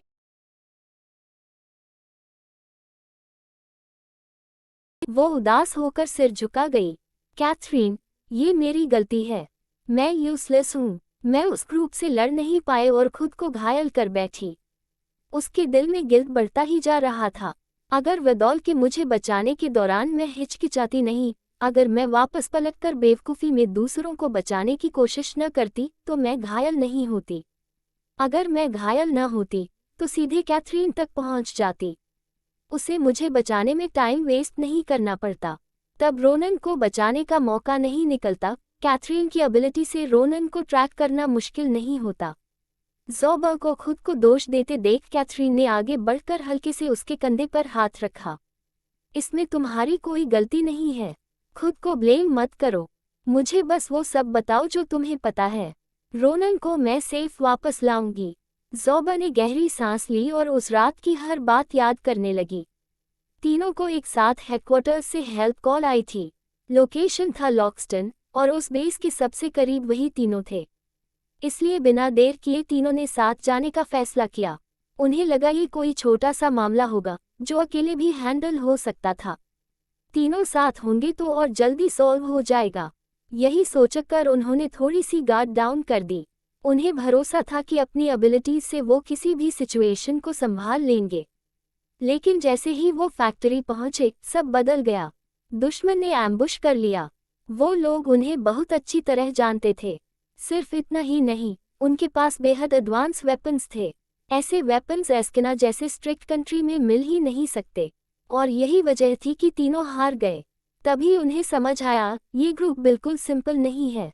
कैथरीन तक मैसेज पहुंचाने के लिए तीनों ने फैसला किया कि किसी एक को हर हाल में बाहर निकलना होगा। आखिरकार रोनन और वेदॉल ने मिलकर ज़ोबा को बचाया और उसे एस्केप करने दिया। कैथरीन, क्या ये ब्रीन्स हो सकते हैं? ज़ोबा ने सोचा। हाल ही में जिनसे उनका टकराव हुआ था, उनमें सबसे पावरफुल वही थे। कैथरीन ने थोड़ी देर सोचा, फिर मना कर दिया। शेन को अभी तक हैकर अलायंस के साथ मेरे रिलेशन के बारे में पता नहीं है। लेकिन जब हम इस बार फ्लोरोना लौटे थे, तब एक्सपोज्ड हो गए थे। हो सकता है वहीं से उसे पता चल गया हो, ज़ोबा बोली। ब्रीन्स की शुरुआत कभी क्लीन बिजनेस से नहीं हुई थी। पहले युद्धों के जरिए हथियार बेचकर, फिर इल्लीगल कामों से उन्होंने अपनी ताकत बनाई। आज भी उनके पास कई अंडरग्राउंड फोर्सेस थीं, और यही वजह थी कि इतने पावरफुल होने के बावजूद लोग उनसे डरते थे। कैथरीन को ज़ोबा की बात में दम लगा। शेन की एबिलिटी को देखते हुए ये मुमकिन था। तुम यहीं आराम करो, कैथरीन बोली। मैं एक बार फिर चेक करने जा रही हूँ। ज़ोबा अनईजी हो गई। उसे पता था कैथरीन स्ट्रांग है, लेकिन इस बार डेंजर अलग था। दुश्मन उन्हें बहुत अच्छे से जानता था, जैसे अंधेरे में कोई अदृश्य हाथ उन्हें जकड़े हुए हो। कैथरीन, मिस्टर डंकन से कांटेक्ट कर लो, उसके लोग अभी भी यहाँ हैं, उनकी मदद ले सकती हो, ज़ोबा ने कहा। उसके मन में भी विदौल की तरह शक था, हैकर अलायंस के अंदर कोई ट्रेटर हो सकता है। वो कैथरीन को अलायंस की ताकत इस्तेमाल करने को कहने की हिम्मत नहीं कर पाई। जब तक सच्चाई सामने न आ जाए, हर मेंबर सस्पेक्ट था। बाद में कांटेक्ट करूंगी, कैथरीन ने कहा। थोड़ी ही देर में सुबह हो जाएगी। कैथरीन ने सोचा, दिन में जब ब्रैंडन काम पर जाएगा तब उसे बताना देर नहीं होगी। कैथरीन का मन पक्का देख ज़ोबा ने और कुछ नहीं कहा। बिना किसी मदद के कैथरीन खुद क्लूज ढूंढने निकल पड़ी। कॉनी के क्लिनिक से निकलकर वो फिर से उस अबैंडन फैक्ट्री पहुंची। लड़ाई का खून अब भी जमीन पर दिख रहा था, लेकिन आसपास का इलाका साफ किया जा चुका था। उसने हर तरफ ध्यान से देखा, लेकिन कोई काम का क्लू नहीं मिला। वो फैक्ट्री से बाहर निकली ही थी कि जेब से रिंगटोन सुनाई दी। कैथरीन ने फोन निकाला, ब्रैंडन का कॉल था। उसने कॉल उठाया। तुम कहाँ हो? ब्रैंडन की आवाज में चिंता साफ झलक रही थी। कैथरीन ने जवाब नहीं दिया, उल्टा पूछ लिया, तुम कहाँ हो? दूसरी तरफ हल्की सी आवाजें आईं, फिर ब्रैंडन बोला, मैं तुम्हें ढूंढने निकलने वाला हूँ। शायद उसे अभी अभी खबर मिली थी। लॉक्सटन में कैथरीन की सिक्योरिटी के लिए ब्रैंडन ने पहले से लोग तैनात कर रखे थे, इसलिए उसका जानना सरप्राइजिंग नहीं था। नहीं, जरूरत नहीं है, कैथरीन ने कामली कहा। मैं ठीक हूँ, तुम मत आओ, बस 2 लोग अरेंज कर दो। ब्रैंडन ने उसे मनाने की कोशिश की, लेकिन कैथरीन अड़ी रही। वो चाहती थी कि ब्रैंडन पहले कासिया का काम पूरा करे, फिर लॉक्सटन आए। उसकी सिचुएशन इतनी अर्जेंट नहीं थी कि ब्रैंडन को खुद आना पड़े। कैथरीन की जिद के आगे ब्रैंडन को झुकना पड़ा। मैं कालो और फ्रांसिस को भेज रहा हूँ। लॉक्सटन में मेरे जितने भी लोग हैं, सब तुम्हारे अंडर रहेंगे। कैथरीन को लगा वो थोड़ा एग्जैजरेट कर रहा है, फिर भी उसने मना नहीं किया। रिलेशनशिप में म्यूचुअल रिस्पेक्ट सबसे जरूरी होती है। ओके, कैथरीन ने कहा। उसने कॉल काट दिया और अपनी लोकेशन ब्रैंडन को भेज दी, ताकि कालो और फ्रांसिस को नोटिफाई किया जा सके। अब कैथरीन को बस इंतजार करना था। उसे पूरा यकीन था कोई न कोई उससे कांटेक्ट जरूर करेगा, क्योंकि वो जानती थी उनका असली टारगेट रोनन नहीं था, टारगेट वो खुद थी। कालो और फ्रांसिस आ पहुंचे। आधे घंटे बाद कालो और फ्रांसिस फैक्ट्री पहुंचे। मिस स्वॉन दोनों आदर के साथ कैथरीन के सामने खड़े हो गए, उसके आदेश का इंतजार करते हुए। कैथरीन ने दोनों पर एक नज़र डाली और धीमी आवाज में कहा, यही इंसिडेंट हुआ था, मैं ऑलरेडी चेक कर चुकी हूँ। हमारे जाने के बाद इसे दोबारा क्लीन किया गया है, कोई ट्रेस नहीं बचा। रोनन को अपने साथ ले गए हैं। अभी सबसे ज़रूरी बात है रोनन को वापस लाना। सिचुएशन का छोटा सा ओवरव्यू देने के बाद कालो और फ्रांसिस तुरंत प्लानिंग में लग गए। सबसे पहले फ्रांसिस आगे बढ़ा। मिस स्वॉन, मैं किसी को सर्वेलेंस फुटेज चेक करने भेजता हूँ। इस इलाके के कैमराज इसी साल नए लगे हैं, शायद कोई यूजफुल क्लू मिल जाए। कालो ने भी कहा, मैं देखता हूँ कि हाल ही में लॉक्सटन में कोई एक्सटर्नल फोर्स एक्टिव तो नहीं रही। कैथरीन को दोनों की अरेंजमेंट पर कोई आपत्ति नहीं थी, इसलिए उसने उन्हें एक्शन लेने दिया। जब कैथरीन जाने लगी तो उसे फ्रांसिस की हेजिटेशन महसूस हुई। वो रुकी, नजर उठाकर उसकी तरफ देखा। अगर कुछ कहना है तो खुलकर कहो। फ्रांसिस ने सिर झुकाया और धीमे से बोला, मिस स्वॉन, मिस्टर डंकन नहीं चाहते कि आप रिस्क लें। हम पूरी कोशिश करेंगे रोनन को बचाने की। कासिया का काम खत्म होते ही मिस्टर डंकन खुद यहाँ आ जाएंगे। कालो और फ्रांसिस दोनों जानते थे कि ब्रैंडन कैथरीन को कितनी अहमियत देता है। अगर कैथरीन ने इस बार जोर देकर उसे मना न किया होता तो वो अभी लॉक्सटन की फ्लाइट में होता। उन्हें ये भी पता था जब तक कैथरीन सेफ है, ब्रैंडन ठीक है। कैथरीन ने कहा, मैं लैबोरेटरी लौट रही हूँ, कोई भी अपडेट मिले तुरंत बताना। दोनों खुश हो गए और सम्मान से बोले, ओके। फैक्ट्री से लौटते ही कैथरीन सीधे लैबोरेटरी पहुंच गई। सुबह सुबह कैथरीन को लैबोरेटरी में देखकर मार्शल थोड़ा चौंक गया। वो पास आया और मजाक में बोला, हे, व्हाट अ सरप्राइज, आज इतनी सुबह लैबोरेटरी। ये सुनकर कैथरीन रुकी, मार्शल की तरफ देखा। पूरी रात बिना सोए होने के बावजूद वो बिल्कुल फ्रेश लग रही थी। कोई अंदाजा भी नहीं लगा सकता था कि उसने पूरी रात नहीं सोई है। कैथरीन ने हल्के से होंठ भींचे, इशारा किया और फिर सिर झुकाकर काम में लग गई। मार्शल को लगा कि शायद वो पिछले दिनों का काम पूरा करने आई है। उसने और डिस्टर्ब नहीं किया और अपने ऑफिस चला गया। कैथरीन पूरी तरह एक्सपेरिमेंट में डूब गई। बाहर क्या हो रहा है उससे कोई फर्क नहीं पड़ रहा था, जैसे कुछ हुआ ही न हो। इस कंसंट्रेशन में समय बहुत तेजी से बीत गया। पलक झपकते ही दोपहर हो गई। अमीलिया लैबोरेटरी के बाहर से गुजरी। कैथरीन को मशीन के सामने वैसे ही खड़ा देख उसने दरवाज़ा खटखटाया। सुपर कैथरीन, दोपहर हो चुकी है। कैंटीन चलोगी मेरे साथ या मैं लंच यहीं ले आऊं?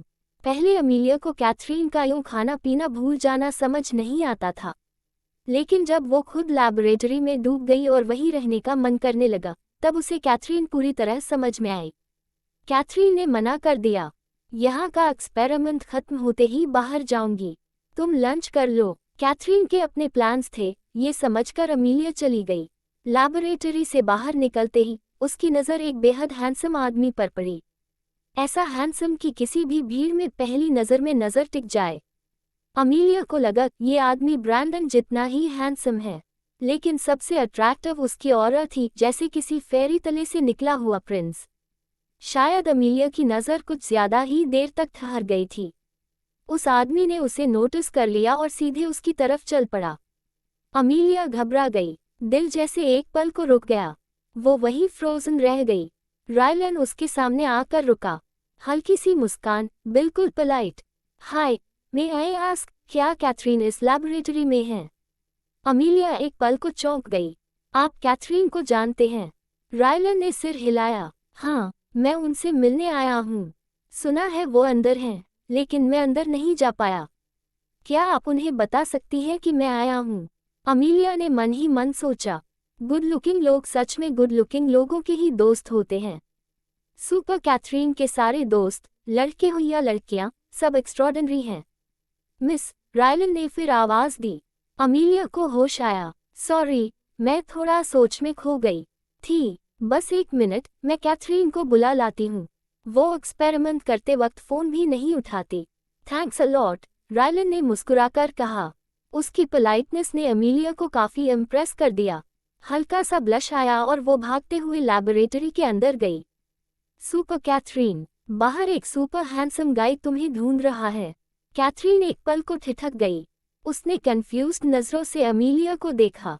तभी अमीलिया को याद आया, अरे, मैं उसका नाम पूछना भूल गई। वो इतना हैंडसम था कि मैं भूल ही गई। एनीवेज, बहुत हैंडसम है। तुम खुद बाहर जाकर देख लो। ये सुनकर कैथरीन ने काम रोका और धीरे धीरे दरवाजे की तरफ बढ़ी। वैसे भी वो निकलने ही वाली थी। कैथरीन, रायलन उसे देखते ही आगे आया। कैथरीन को उम्मीद नहीं थी कि रायलन सच में स्कूल तक आ जाएगा। वो थोड़ा सरप्राइज हुई। कुछ हुआ है? रायलन ने सिर हिलाया। नहीं, बस काम निपट गया था। सोचा तुम्हारे स्कूल का माहौल देख लूं। अब दोपहर भी हो गई है, तो लंच के लिए तुम्हें बुलाने आ गया। जैसा मैंने सोचा था, कैथरीन, तुम जहाँ भी जाती हो, नोटिस की जाती हो। बस तुम्हारा नाम लिया और लोग खुद मुझे यहाँ ले आए। ऑल्टन की कंपटीशन के बाद कैथरीन स्कूल में काफ़ी फेमस हो चुकी थी। लगभग हर कोई उसे जानता था। हालांकि जो लोग रायलन को रास्ता दिखा रहे थे, शायद वो कैथरीन से ज़्यादा रायलन की लुक से इम्प्रेस्ड थे। रायलन आ ही चुका था, तो कैथरीन ने उसे मना नहीं किया। उसे लंच करना था और कैथरीन ने भी लंच नहीं किया था। दोनों साथ कैंटीन पहुंचे। स्कूल कैंटीन का खाना अच्छा था, कम से कम बाहर के रेस्टोरेंट से ज़्यादा क्लीन और हाइजीनिक। लंच टाइम निकल चुका था, इसलिए ज़्यादा लोग नहीं थे। रायलन की नज़र महसूस कर कैथरीन ने उसकी तरफ देखा और कामली पूछा, यहाँ का खाना पसंद नहीं आया? कैथरीन को खाते देख रायलन ने तुरंत सिर हिलाया। नहीं, खाना अच्छा है। बस मुझे लगता है तुम पहले ऐसे पब्लिक प्लेस में खाना नहीं खाती थी। लोग बदल जाते हैं, कैथरीन ने ठंडे लहजे में कहा। रायलन ने हल्की सी मुस्कान के साथ हामी भरी। हाँ, सच है, पीपल चेंज। माहौल थोड़ा ऑकवर्ड लगने लगा, तो रायलन ने टॉपिक बदल दिया। बाय द वे, रोनन कहाँ है? सुना है वो भी इसी स्कूल में है। उसे बरसों से नहीं देखा। मिल जाए तो अच्छा लगेगा। कैथरीन की उंगलियां थम